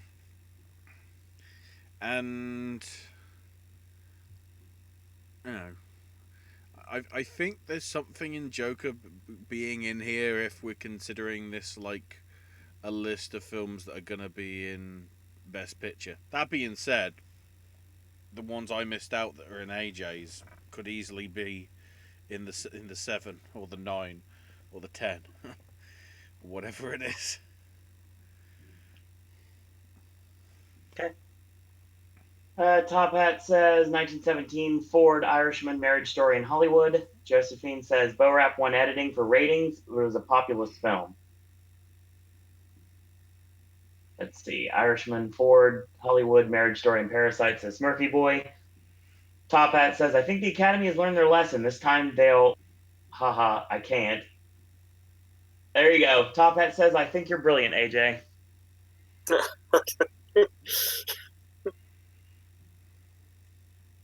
Pacino was awesome as Jimmy Hoffa, says Jellybean 6157. Welcome. Josephine says Irishman, Marriage Story, JoJo, Once Upon a Time, Parasite. I think Ford versus Ferrari is, pun intended, running out of gas. We'll see. But then again, it's still got in at the Eddies, so it's possible it could get in for editing. Ashley, Joker is, after all, in at the Eddies. Mm-hmm. I wanted to put Joker in here, but I put something else here instead that I don't feel extremely comfortable with, but I feel that editing sometimes is the mark of what potentially could run for picture in most cases. In this case, I'm going to go with my editing lineup being 1917, Ford versus Ferrari, The Irishman, Once Upon a Time in Hollywood, and Parasite.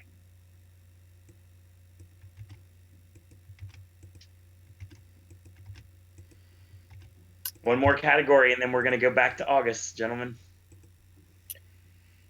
All right. For cinematography, I bet on them going inspired, which I may regret. And if you can put up with me just a little longer, I would like to gush about something that I have getting snubbed. So. Oh no! Oh no! I got the Crime Watch female. Oh no! All right, so I have, and like I said, this is if they want to, because they don't seem to have a particular criteria at Cinematography, especially when we saw last year when they went with like Never Look Away. I mean, they seem pretty open in cinematography, and if they are, I have A Hidden Life, The Lighthouse, 1917, Parasite, and Portrait of a Lady on Fire. And I think those pretty much speak for themselves. The thing I obviously have to address, especially being me, is that I don't have Richardson in here.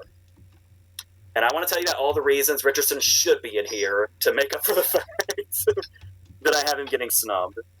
And there's really two specifically. One, the obvious shot that everybody talks about being the shot where it starts with Rick in the pool, memorizing his lines, and then it comes over the house, and then all the way to the Polanski house, and then when he and Sharon take off. And I was under the impression all the times I saw it that there had to have been a trick edit in there somewhere, like around like when they're going over the roof probably. Yeah, apparently there's no trick edits in that scene. That is that one actual shot that was really, really precise. which just makes that movie even more perfect than it already is. And another scene that I really greatly admire is, you know how I've been going against the long takes recently because it feels so gimmicky. Everybody's trying to be Scorsese and the tracking shots and put as much in one tracking shot as you possibly can, bullshit like that. And there is one long take in Once Upon a Time in Hollywood, which is of course the Bruce Lee scene. And when I was watching it again, because of course I've watched it twice since Christmas, since I got it.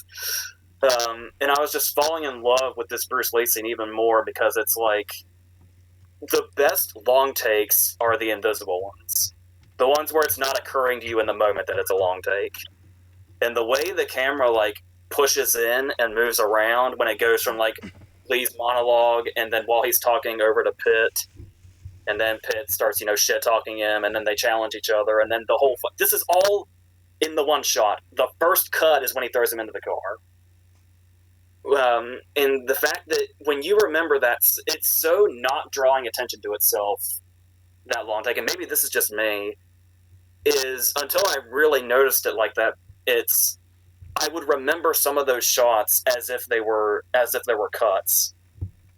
Like the scene of, Lee monologuing and then, Cliff egging him on. And the moment when Cliff's on the ground and he says, that's good, Kato, and then sits up and then says, try that again. When I remember those, I don't remember them as it was all one shot. And so the fact that they pulled that off, and that's also a testament to the editing also, where we're going back a category, obviously, but I really appreciate now the fact that it's jarring enough, and it's such a Tarantino moment, that this scene escalates so much by him throwing him into the car, but also the fact that that's where the edit is. That's where the first edit is, and it's like that in itself is working to make that moment as big as it feels. So,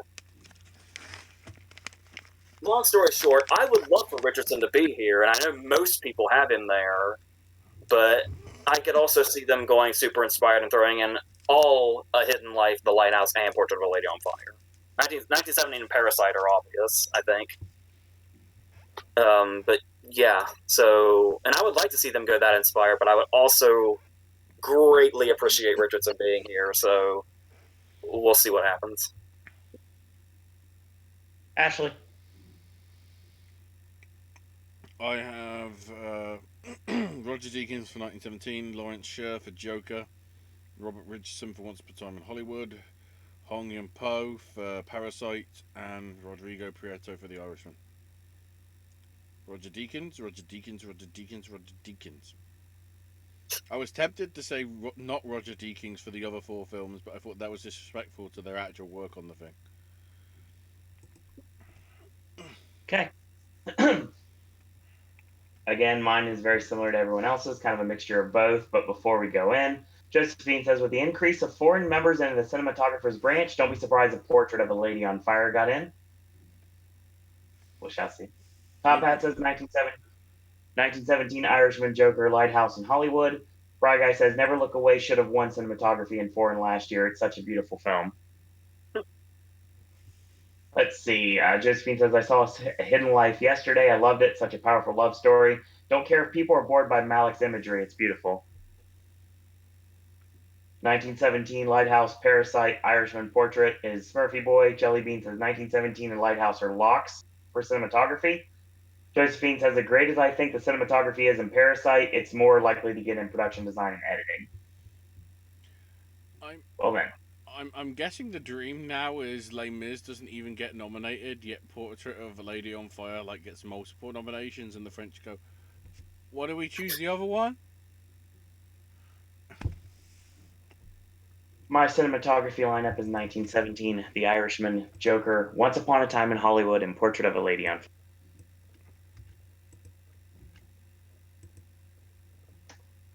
We started this in August. Let's finish this. Top 8. All right, we're back to normal. Yep. And only about an hour and a half in. I'd say we're doing pretty well time-wise, given how I thought this might go. We're just getting started with the stuff we normally do. It's the do. big 8 now, so this is the other 2.5 hours. All right, so many of these feel like 4 of the likely ones, and then one revolving door of possibilities. Yep. And that obviously starts with adapted screenplay. So for most of the year, I've had the 4 that I still have and Downton Abbey, just because I had no idea what else to do. Because for some reason I wasn't feeling Beautiful Day in the Neighborhood, and I wasn't feeling The Two Popes, even though The Two Popes is kind of somewhat having resurgences. I mean, if you want to call Globes a resurgence, given the whole Netflix probably just gave them a shitload of money thing. Though The Two Popes did show up at USC Scripter. But and before I ended up settling on the one that I settled with, the one that I had in here was Toy Story 4, because Pixar has such an amazing track record in screenplay. But USC Scripter just, for some reason, made something totally click with me. And it's also basically me representing myself. Representing the city I live in, because it's like, if anybody's going to predict this for adapted screenplay, it might as well be me. I'll represent the city I live in. So for adapted screenplay, I have Dark Waters, as well as The Irishman, Jojo Rabbit, Joker, and Little Women. What do you got, Ashley? I mean, Jojo, Joker, Little Women, and Irishman. I've decided to go with Beautiful Day in the Neighborhood. Because apparently Ford v Ferrari is now officially original. Seemingly. As I've been saying on videos for the last couple months, but it's never been officially confirmed anywhere. It was like nobody was saying anything. It's like, tell us, damn it. Let's see.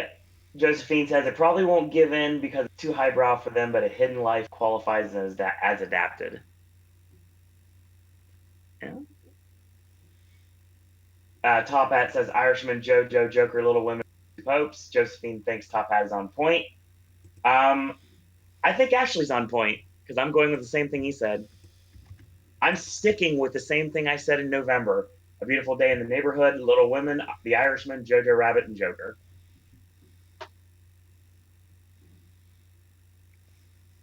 I'm not buying this Two Popes thing. But I'm not buying another thing, too, that I probably should be, and we'll get to that in a little bit.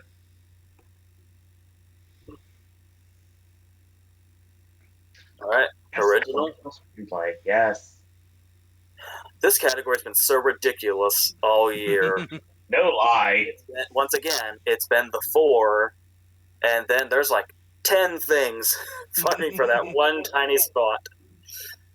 And I think I finally settled on something that I feel good about, but once again, there are so many damn possibilities for that last slot.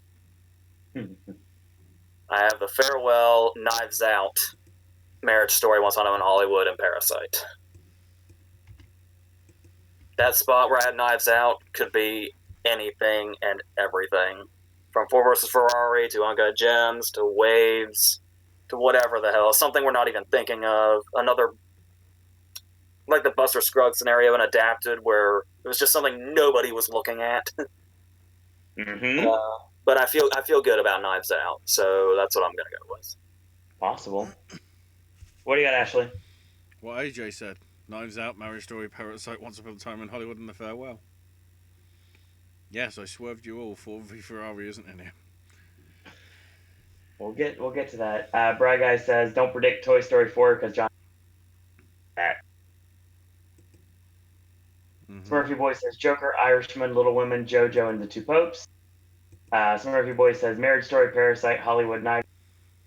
Top Hat says Farewell, Marriage Story, Parasite, Pain and Glory, and Hollywood. Josephine asks, do you think it's possible Little Women could get snubbed or adapted, considering how many times it's been adapted? That's what I said about A Star Is Born. Yeah, so, I was going to say. Exactly. It's a very, much as I'm not into Gerwig, it's effective as far as adapting goes. So I guess we have to give her that. I know Josephine is my fellow screw Greta Gerwig person, but it's like, I guess we have to give her a little credit for something. Exactly. I mean, nobody started at book 2 yet in the previous adaptations. What else we got here? All right, so Knives Out being a Golden Globes only movie that misses out entirely at the Oscars, says Top Hat. It's possible. Yeah. Okay. This takes some explanation because I actually get to give some this time around, and I'll Oh be no. doing that for the rest of the video. Oh no. Okay, so I'm going to say something right now that's going to give away the rest of my predictions. This is the only spot I have the farewell getting, and At this rate, that's not. Yeah. it was a last minute thing to say the least. I've never bought an Aquafina. I'm not going with Lily Wang. I'm not going to go with any other cast involved. I don't see anything else going any further than that, and that's what I'm sticking with. I may be proven extremely wrong. If you haven't noticed predictions, I finally ended up on the Parasite bandwagon. But I'm just kind of hanging on there a little bit because I had to use it to bump out something else. Well, let me explain. My best original screenplay lineup is The Farewell, Marriage Story, Once Upon a Time in Hollywood. Obvious ones I've had for the longest time.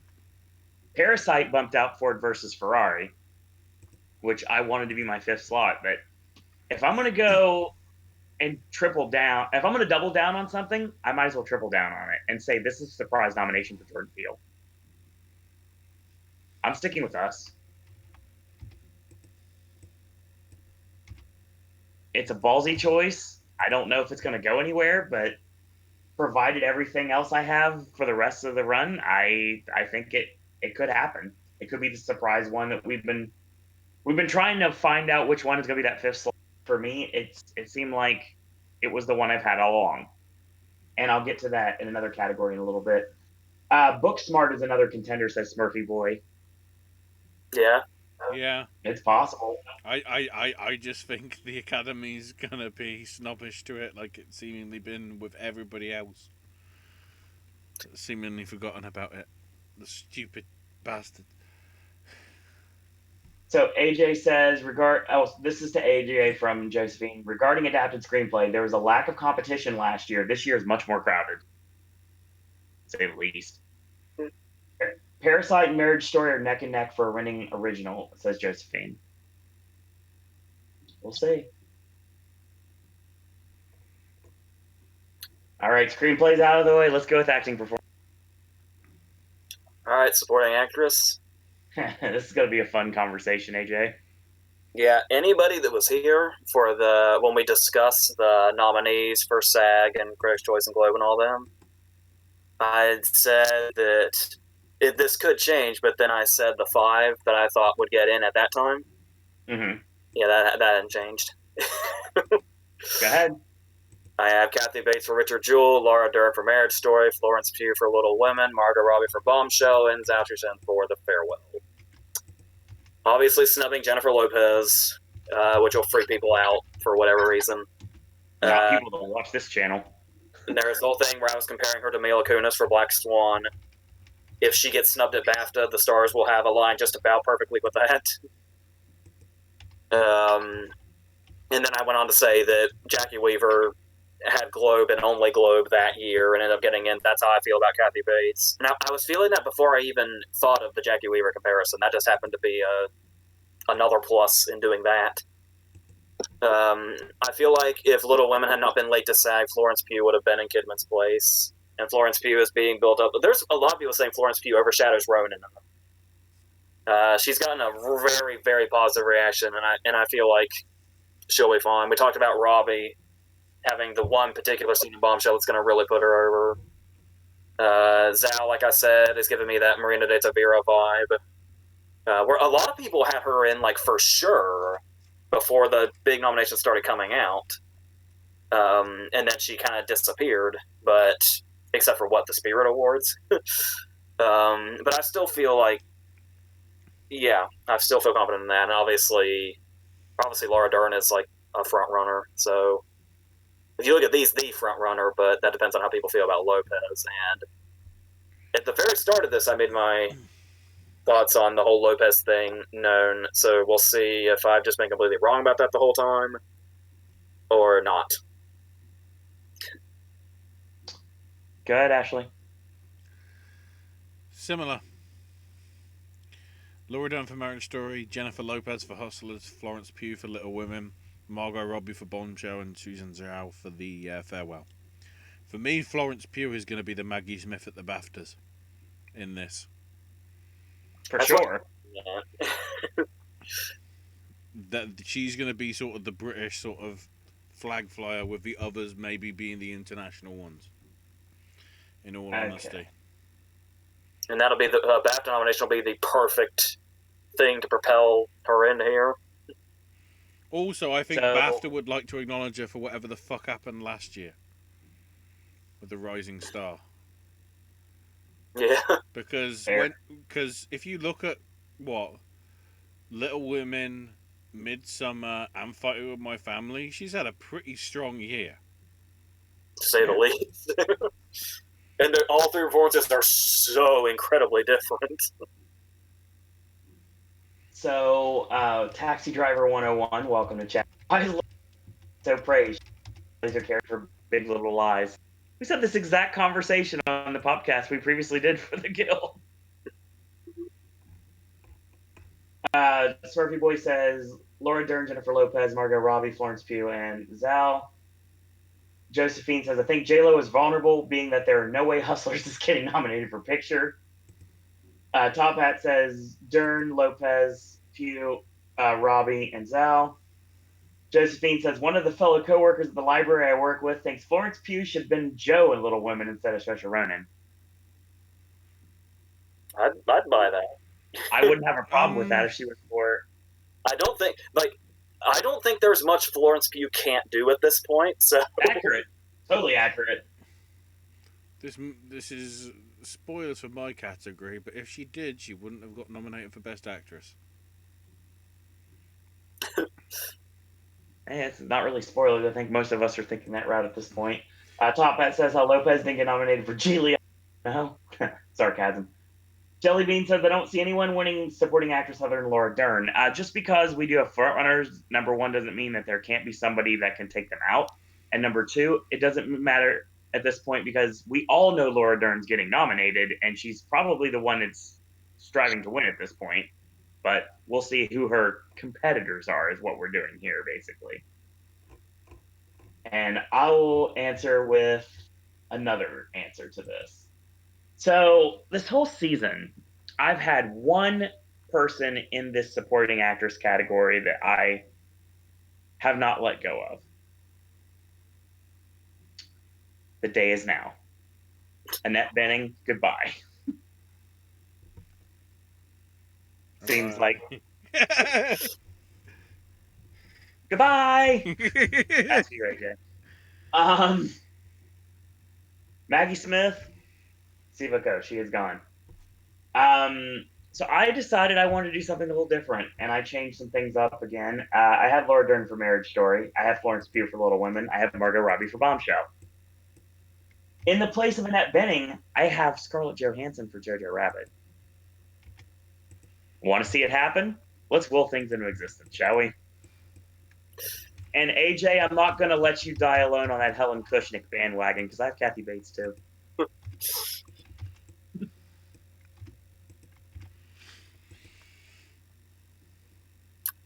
Let's see. Josephine says, for some reason, I want to see Florence Pugh and Post Malone date. No. Can we just put Florence Pugh in Spring Breakers 2 to have her with Alien? I like that a lot better. Same concept, better over. What we're trying to say is we want her with a tattooed musician as long as it's not Zach Braff. This is true. Post Malone is crazy fucking talented, though. Yeah, but he still looks like Alien.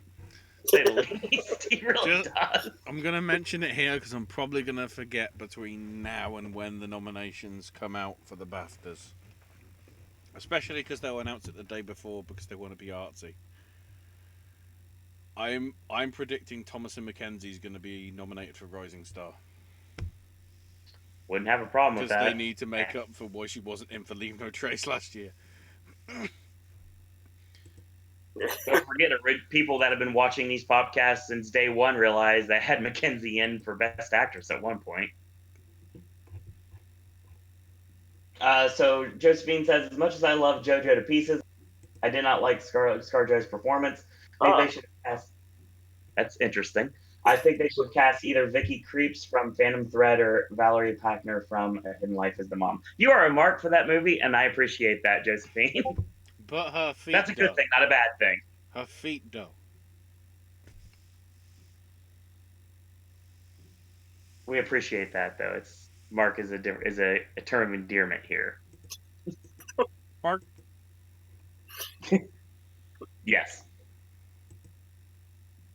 Next on the hit parade, Oh, Best wait. Supporting Actor. Hot damn! Great segue. Alright, I've been making this abundantly clear throughout all the videos, so I assume it's a surprise to no one if they've been paying attention. Yep. I'm not budging on this. I refuse to budge on this category. This person had no precursors last year and made it in just fine, and that was in leading. And there's a slot wide open here still. Hi there, Mr. Green Goblin. Hate you, Lars von Trier. Die in a fire. So if it wasn't obvious, I'm sticking with Willem Dafoe for The Lighthouse, Tom Hanks for Beautiful Day in the Neighborhood, Al Pacino for The Irishman, Joe Pesci for The Irishman, and Brad Pitt for Once Upon a Time in Hollywood. It's hard to imagine it's going to be Jamie Foxx. It's hard to imagine it's going to be Hopkins. The slot is wide open, and that performance is there, and that performance cannot go ignored. No, just don't fucking do it. 3 straight years. Right. 3 straight years, damn it. Yeah, he's on such a streak right now. This is perfect. Hang on. I need to look up what films is he coming out for it to be 4 years. I still kind of can't believe he's not a threat for the win. Can we put him in for Motherless Brooklyn as well, please? Thank you. Okay. Ashley. Owen. You can keep going because it's exactly what AJ said. Really? Same 5 I had. Same 5 I had last month as well. Well, you were a remind the viewers that just clicked in here what they are. Defoe for The Lighthouse, Tom Hanks for Beautiful Day in the Neighborhood, Pacino and Pesci for Irishman, and Cliff for Brandy. Okay. Oh, it's been a rough award season. This was 2011. So I don't really have to say anything either, but I'm gonna go with chat first. Top Hat says Defoe for the Lighthouse. Hanks, Pescio. I messed them together. Pacini. Oh my god. Pescio and Pacini. Yeah. Make it happen, Netflix. It's like Tuca and Birdie. Pesci and Pacino for The Irishman. James Corden is Buster for Jones and Cats, baby. Oh no, Brad Pitt in Hollywood. That's Mr. Top Hat. Smurfy Boy says Pitt, Hanks, Pesci, Pacino, and Song Kang Ho. Smurfy Boy says Ad Astra is going to help Pitt. Top Hat says, although now that Donkey with headphones is in contention, I've got some thinking to do. Yes. God. Donkey with this headphones. joke is 2 hours old and it's still over. I like it. I don't think Katz is eligible. However, his cameo in Yesterday, yes, best supporting actor. Well done, James Corden. The only thing I can say at this point is I concur with the panel. I'm keeping the same thing as well. Brad Pitt, Pacino, Pesci, Hanks, and Defoe. All right. Again, I don't buy this two popes thing. I'm sorry. That's too many popes. Too many popes. Leave that meme in the 2010s. Let's go. All right, actress. Oh, God. Yeah. I bumped out somebody I really didn't want to bump out. but I just keep having a strong feeling about somebody that just keeps going in and out the whole season in my head, and they've managed to circle all the way back around to now. And like I said, I had to bump out somebody I really didn't want to bump out. So I have Cynthia Erivo for Harriet in place of Aquafina. And then Scarlett Johansson for Marriage Story, Ronan for Little Women, Charlize for Bombshell, Zellweger for Judy. I don't know why I'm being so gravitated towards Erivo, and I hate taking Aquafina out. I almost went with. Remember, I said a while back that I had flirted with the idea of taking Ronan out, but then Little Women became. As soon as, once again, as I was watching Little Women, it was like, oh, this is gonna be big. Okay, I guess Ronan's safe. Whatever. So I had to bump Aquafina, much as I didn't want to, and much as I've been like really trying to stay on this whole farewell thing, even though most people have it, falling off. And it's like, and it might seem like a weird thing to go with Zhao and not go with Aquafina, but crazier shit has happened. So, yeah, I'm just really feeling that Aribo thing now for some reason. So I'm gonna go on, and then obviously, even despite Little Women's absence for obvious reasons, I still think it says something about her showing up at SAG as well. So, yeah. Ashley?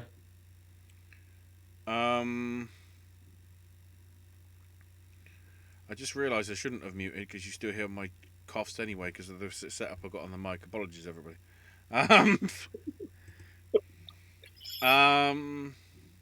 As teased earlier, Aquafina for The Farewell, Symphony of Evo for Harriet, Scarlett Johansson for Marriage Story, Charlize Theron for Bombshell, and Renee Zellweger for Judy. Saoirse Ronan isn't the best performance in that film. It's Florence Pugh. Probably closely followed by Laura Dern and even Meryl Streep, even though she's barely in it. But we know how the Academy likes things that people are barely in for. So. Okay. Oh, but no. Streep for the Laundromat? Fuck that shit, apparently. I'm still a little bitter about that. Yeah, I know you are. It's okay. Speaking of bitter, I'm going to get to that in a minute. Driver says, that's why he'll get in. No. Smurfy Boy says, Zellweger, Erivo, Johansson, Theron, and Ronan. Josephine says, Aquafina is popular enough. I think she'll get in, especially with a new show coming to Comedy Central. Top Hat says, Aquafina, Scarlett, Ronan, Charlize, and Zellweger. Josephine says Valerie Pochner for A Hidden Life, such an understated, subtle performance. And Top Hat says, I think The Farewell is enough strength left for at least the acting nominations. We'll see. Taxi Driver says to Josephine, I agree the movie itself was boring enough. It's Malik's worst. But Josephine says, once again, I think ScarJo's popularity with Marvel will help her. Well, anyone that knows me knows that I've had the same four. Again, it's another same four, pick a fifth. And like I will be saying with most of the rest of the categories, I had to pick a fifth. And again, if it goes with what I've been saying for the beginning of this podcast and the middle of the podcast, it would make complete sense what I'm saying at the end of this podcast. So I still have Scarlett Johansson for Marriage Story, Saoirse Ronan for Little Women, Charlize Theron for Bombshell, and Renee Zellweger for Judy. And yes, I'm still sticking with Lupita Nyong'o for Us. Before, that would have been ballsy. Now, it's an actual possibility. And I want to see this happen. And I hope that it does. Yeah, because when you look at Lupita and when you look at Ariel, it's like, if Little Women hadn't been late to SAG, we really don't know which one of them Ronan would have bumped out. If she would have bumped out anybody. Right. And I think Lupita's got the... I think moving forward, I think Lupita's going to surprise a lot of people. But not that we're actually paying attention. Ones that, not necessarily looking at precursors, but looking at legitimate performances throughout this season. I think that people will not forget this performance, and I think once nomination day comes, they're going to reward it. I could be dead wrong, but I'm going to go with it and say the only time that Erivo gets up on the Oscar stage or is mentioned on the Oscar stage is for song. If you end up being right, it's going to start becoming a thing where the second Peele announces his next movie, we got to start predicting. Well, honestly, I wouldn't. I don't know if I would predict Candyman right away. And he's a producer on that. No, well, kind of, yeah. He's behind it. The company's behind it, so I know which movie you're referring to. And well, he's already here. He's already kind of here anyway. Because isn't he all? It's pretty loose, but isn't his name also on Hair Love? I believe so. Yeah. Let's see. The top hat says Josephine. Let's not forget Zoe. Shark Tale. Not helping Will Smith get nominated though. Taxi Driver says Lupita's exactly. Lupita is the Emily Blunt Quiet Place of this year. I hope you're wrong. And Josephine says, I wouldn't underestimate Lupita, especially with her SAG nod. Don't forget they love transformative performances, i.e. Natalie Portman in Black Swan and Olivia Colman in The Favorite. SAGs also barely fully represent the academies. Top Hat, you chose the wrong DreamWorks film. You should have said B movie. Okay. Like jazz. Best Actor. All right. Another one with, I guess some people would argue there's two revolving doors here, but I think there was just one. And I made a decision I kind of didn't want to make, but it's just... I know where this is going. It's just the way... and it wasn't until doing the tech categories and the predictions that it was like, I had the revelation. It's like, oh shit, that's happening, isn't it? So, yeah. We've been talking about how much of a bloodbath this category is for that last slot. So many possibilities, so many great possibilities. A miracle nomination for Sandler would make my fucking year, even early into it. But I went with somebody that I haven't even been mentioning that much this year. So I have Antonio Banderas for Pain and Glory, DiCaprio for Once Upon a Time in Hollywood, Adam Driver for Marriage Story, Taron Egerton for Rocket Man, and Joaquin Phoenix for Joker. The reason I landed on Egerton was it was Bale for a long time. Like after SAG came out, I put Bale there. For I can't even remember who the hell I had in there before. De Niro just missing everywhere. Which De Niro is still possible if they love The Irishman enough. These snubs may not mean anything, but with all the other possibilities, and as far as Egerton goes, it was just like I was going through the text and it was like, oh yeah, there's Rocket Man for both sounds. It's got a good shot in song. It's got a good shot in costume design, like win-wise. And then by the time I got to actor, it was like, oh shit, I thought Rocket Man was going to be off the radar, but it's not. Even if it's text, I mean, still, it's not off the radar. And Egerton's still doing, like, you know, the roundtables and shit. And it's one of those things that just kind of felt instantaneous, like, oh shit, definitely feel like this is happening. So, yeah, I don't... my initial thing at the very start of the season was I said that I didn't have him in contention because I figured they were done with that after Rami Malek won. But maybe they're not. So I put Taron Egerton in that last slot, begrudgingly. Ashley. Before we go on, also, it is worth mentioning that I'm still seeing this whole thing of Murphy making DiCaprio vulnerable. Especially since a lot of people think Murphy's going to win Globe over him. Not that that matters too much. But I obviously, a lot of people in the text seem to think I'm underestimating Once Upon a Time in Hollywood. I really hope so. I really hope you're right. And this is one time where I really, really desperately hope I'm not overestimating it. So, yeah.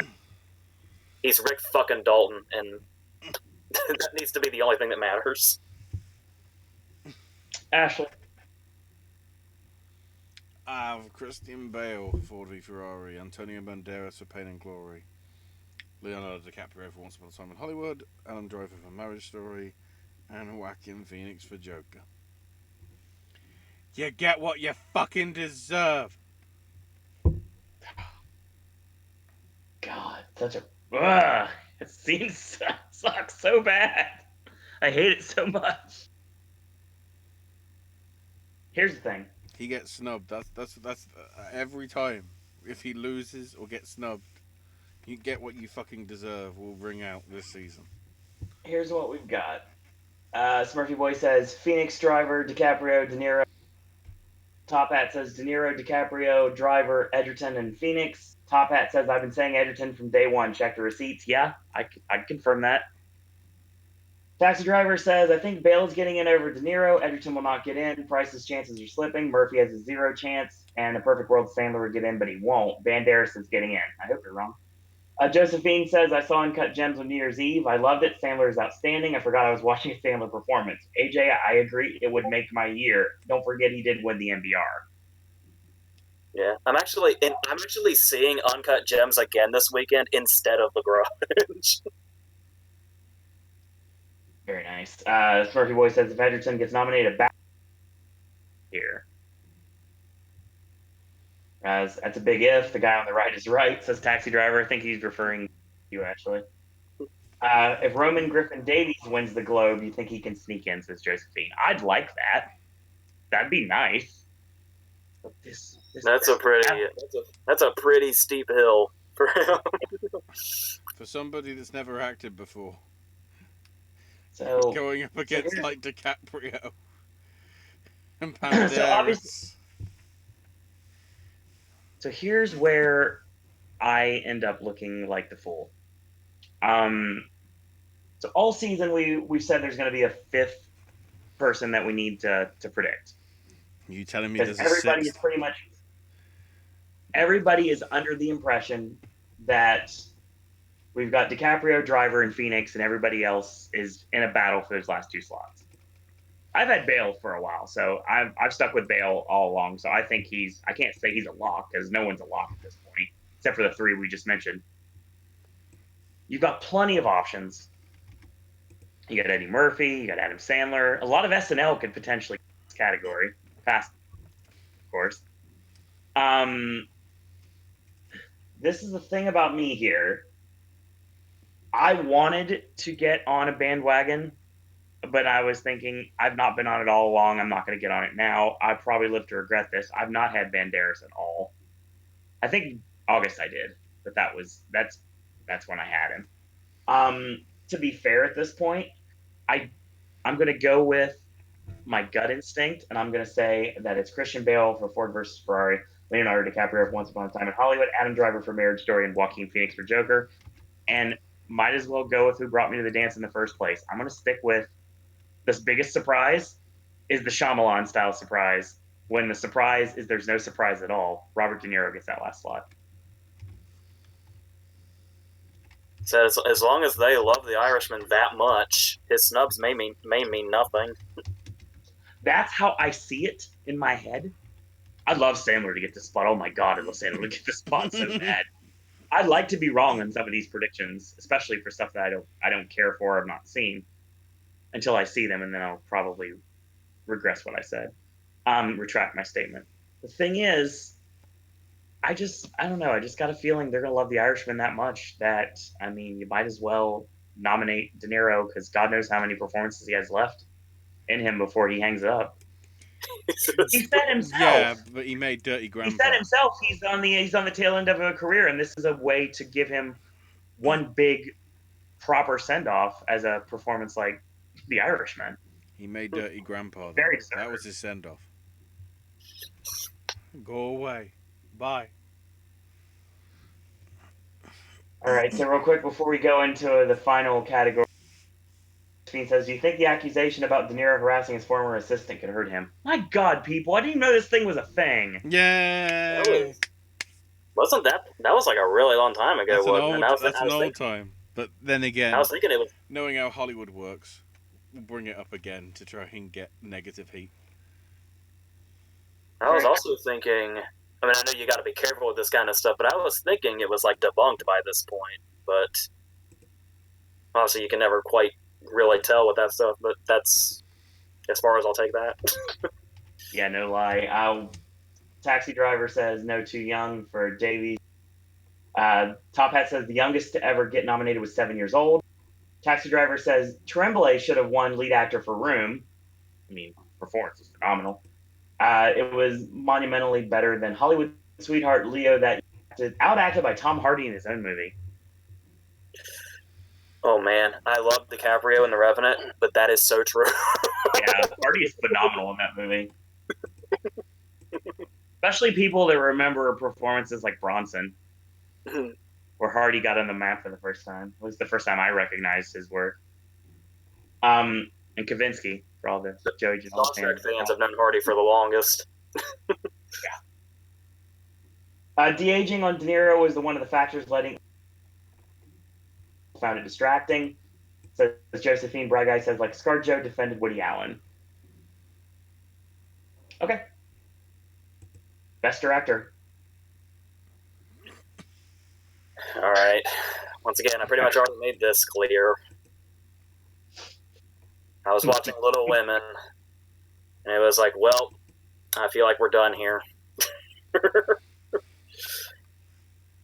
I have Bong Joon-ho for Parasite, Greta Gerwig for Little Women, Sam Mendes for 1917, Martin Scorsese for The Irishman, and Tarantino for Once Upon a Time in Hollywood. I started to kind of fear if I'm overestimating Scorsese. I have no idea what made me think that, but it just kind of popped in my head and scared the shit out of me. It was me. It was me. Yeah, you did say something like that, didn't you? Yeah. I don't think it's his strongest work. I know people are really pressing to get a female director in here, and I've said before I do think the work that Lulu Wang and Mario Heller did was superior to what Gerwig did, but I feel like Little Women is going to make a really big splash at the last minute. And there's all the ones that aren't even in contention, like the director of Portrait of a Lady on Fire, and obviously Heller was never in this anyway, unfortunately. But yeah, it just seems definitely in the cards for Gerwig as it goes on. So, and the other, once again, this is another one where it was one open slot, and the other four seem pretty. Like I said, I hate saying things are safe. I know we got some. Never mind, but I'm gonna keep that to myself. But what that was going to allude to was the idea of speaking in absolutes, which I'm not going to do. Oh boy. Speaking in absolutes is the most rookie fucking thing you can do during award season. That's what I want to throw out there to nobody in particular. So yeah, that's how I see director. It felt pretty. Like I was not up until now. I was not even predicting Gerwig at all, and now to be surprised if she misses, especially with all the. Like I said, the press loves to stick up for her after the Golden Globe nominations come out. Like there's no other female directors out there except Greta Gerwig, but it's just the way it is. So, yeah. Ashley. Same as AJ. It's really been a sort of toss up between Greta and Lulu in terms of what gets the non-white male category. And I think Greta does a strong enough job to just edge out Lulu on it, but I could see either. Okay. Before we go any further, this is for you, AJ. Josephine calls Greta. You're gonna have to repeat that. You cut out. Dang it. Stupid British internet. Greta. I like to call Greta Gerwig Greta Earwig. What, is she married to Noah Boombox? Like, what? Oh, God. You'd say anything to get that joke over. Anyway. I only just came up with it 5 seconds ago, so I don't think it was a joke. It was just, something. Okay. Remember, Grey Day crack. There's a reason I tapped my wrist after the 2-hour mark. Let's do this. I'm not watching it because I need to look at the spreadsheet. Tap your wrist all you AJ want. does. I will, don't worry. Taxi driver says Junho had better win. We'll get to that. Top Oh Hat no. says Gerwig, Junho, Mendez, Tarantino, and Scorsese. Josephine says Celine Sciamma to herself, my movie is the movie Little Women wishes it was. Obviously, that's not what she said. Smurfy Boy says Tom June. God, I hate his name sometimes. Tom Junho, Sam Mendes, Martin Scorsese, Quentin Tarantino, and Greta Gerwig. Top Hat says only a Sith deals in absolutes. Yeah, I knew someone was going to make the reference. the film was absolutely average.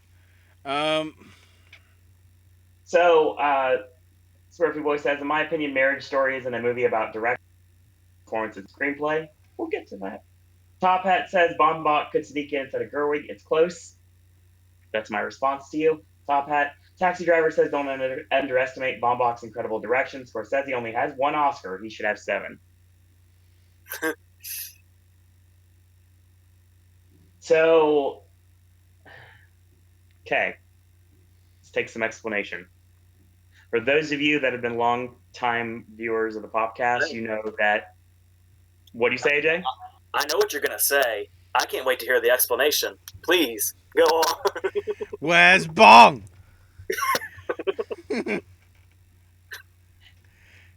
Well, oh my god.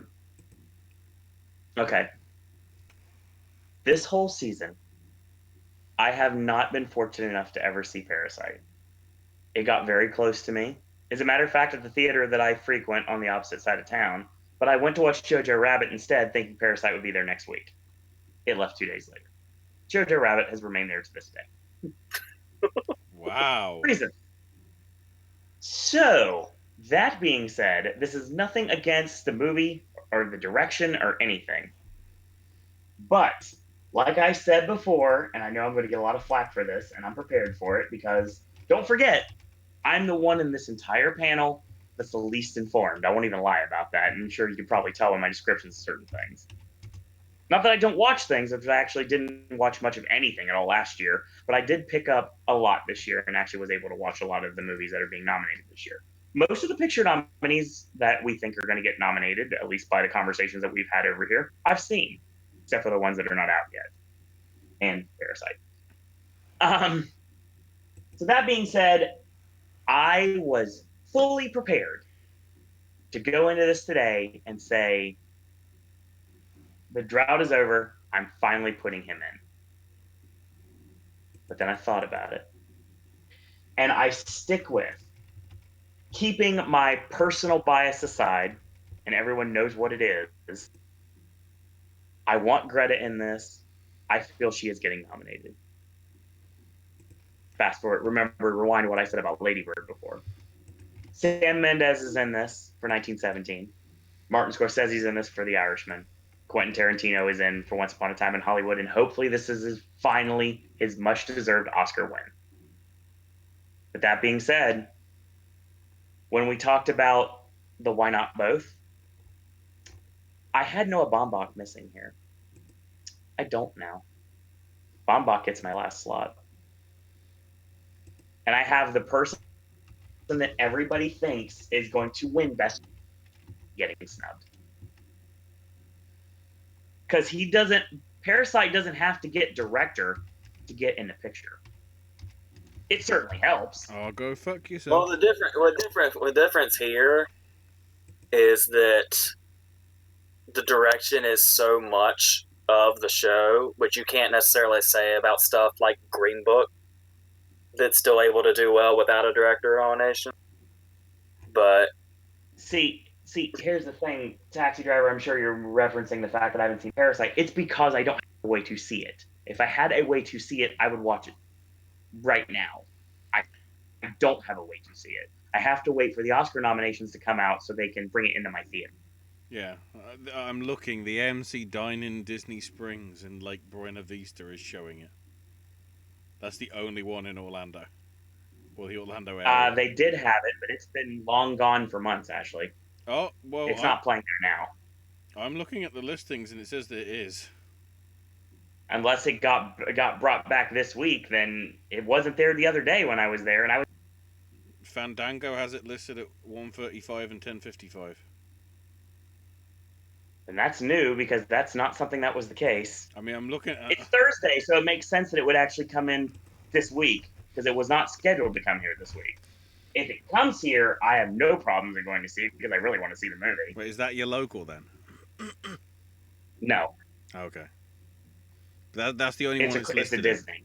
That's the only one that's listed. Look, that's what I was thinking. It would open with The Grudge, and that'd be about it because we don't really have anything else opening.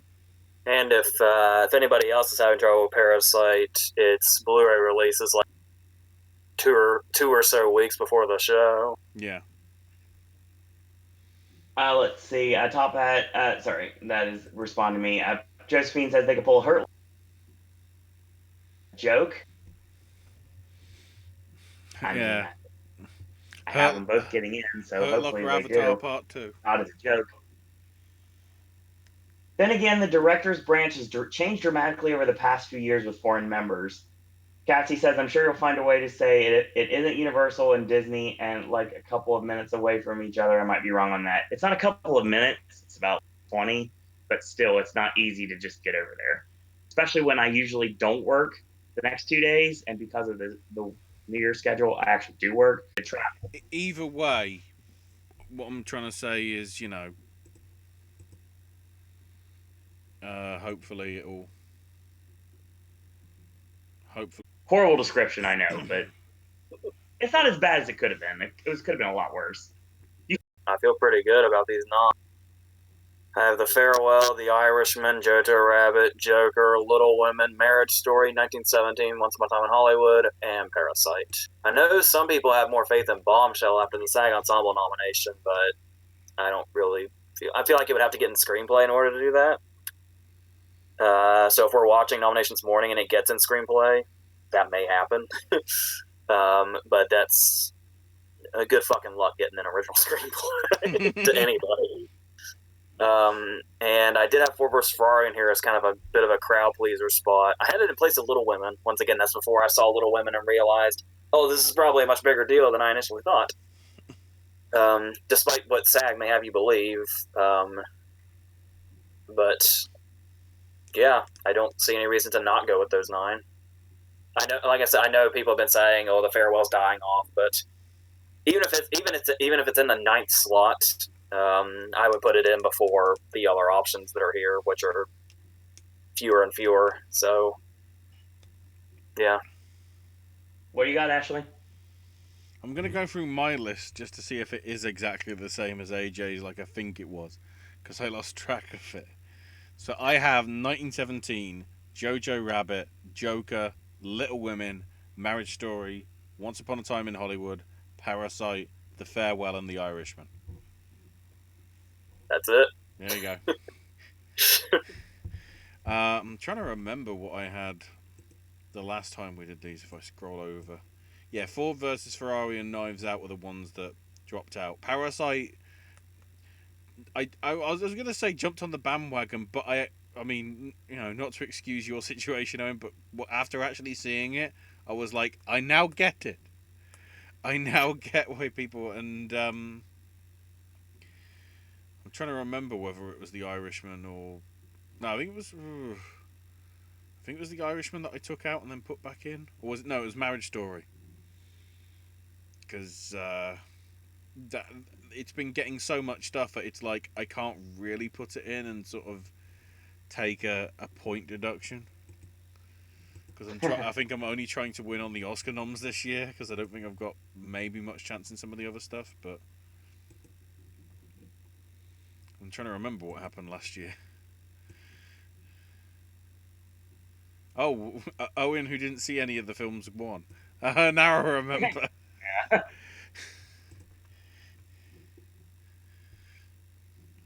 Well, actually, I'm currently looking at the AMC Theater bookings, and it's not there.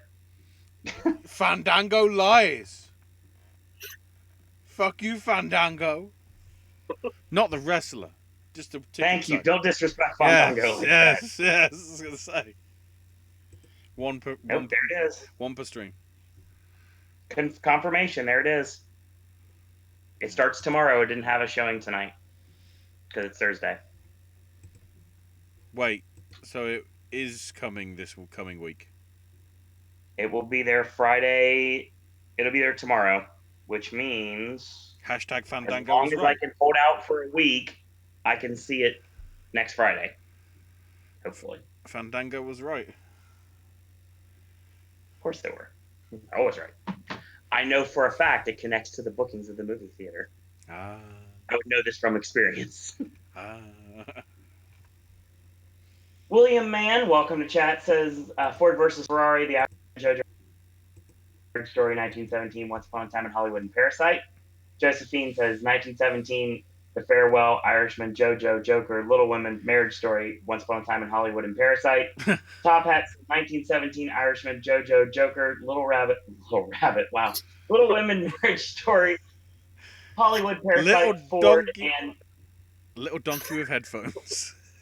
oh dear God, yeah, the joke is back 2 hours later. The Farewell is a backup 10th, and William Mann says, I have The Farewell pulling a big sick. Single nomination for screenplay, which will make me very sad. Funny, that's what I have it doing too. Okay.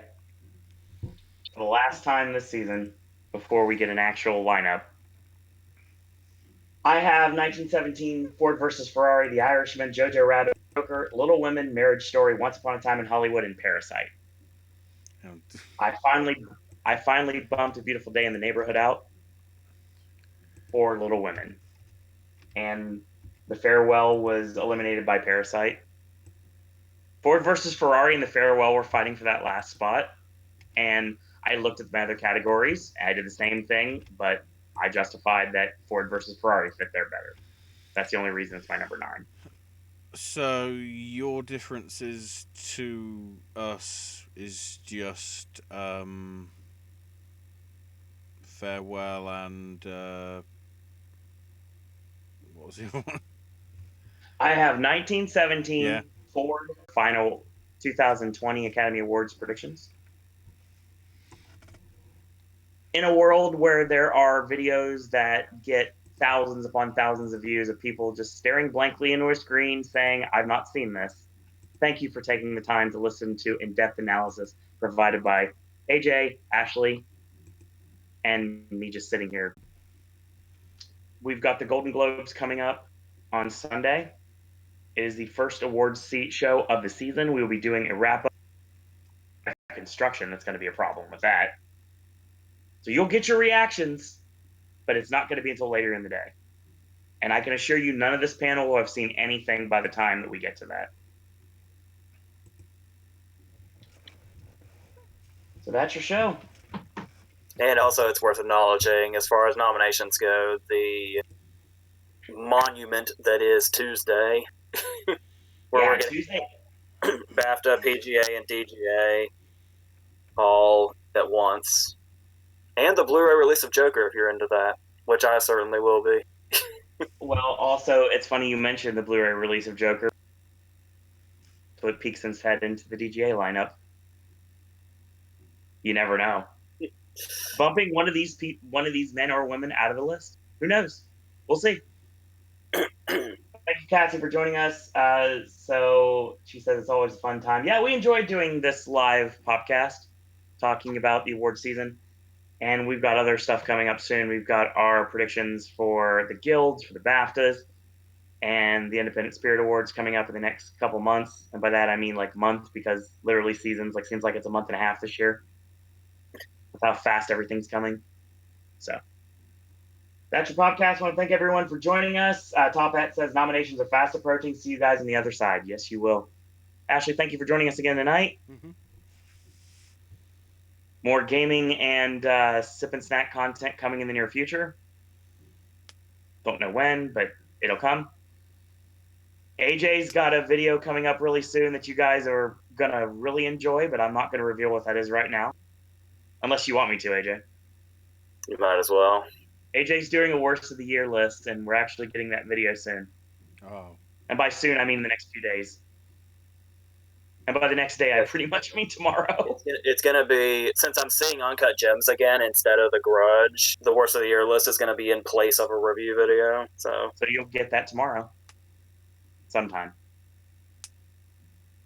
So I've got more voices coverage. I've got more sip and snacks that I filmed, like 4 new ones. Those are out. I've got a lot of stuff still coming in the near future, so stay tuned for that. And you can follow Ashley on Twitter at Ash's My Name UK.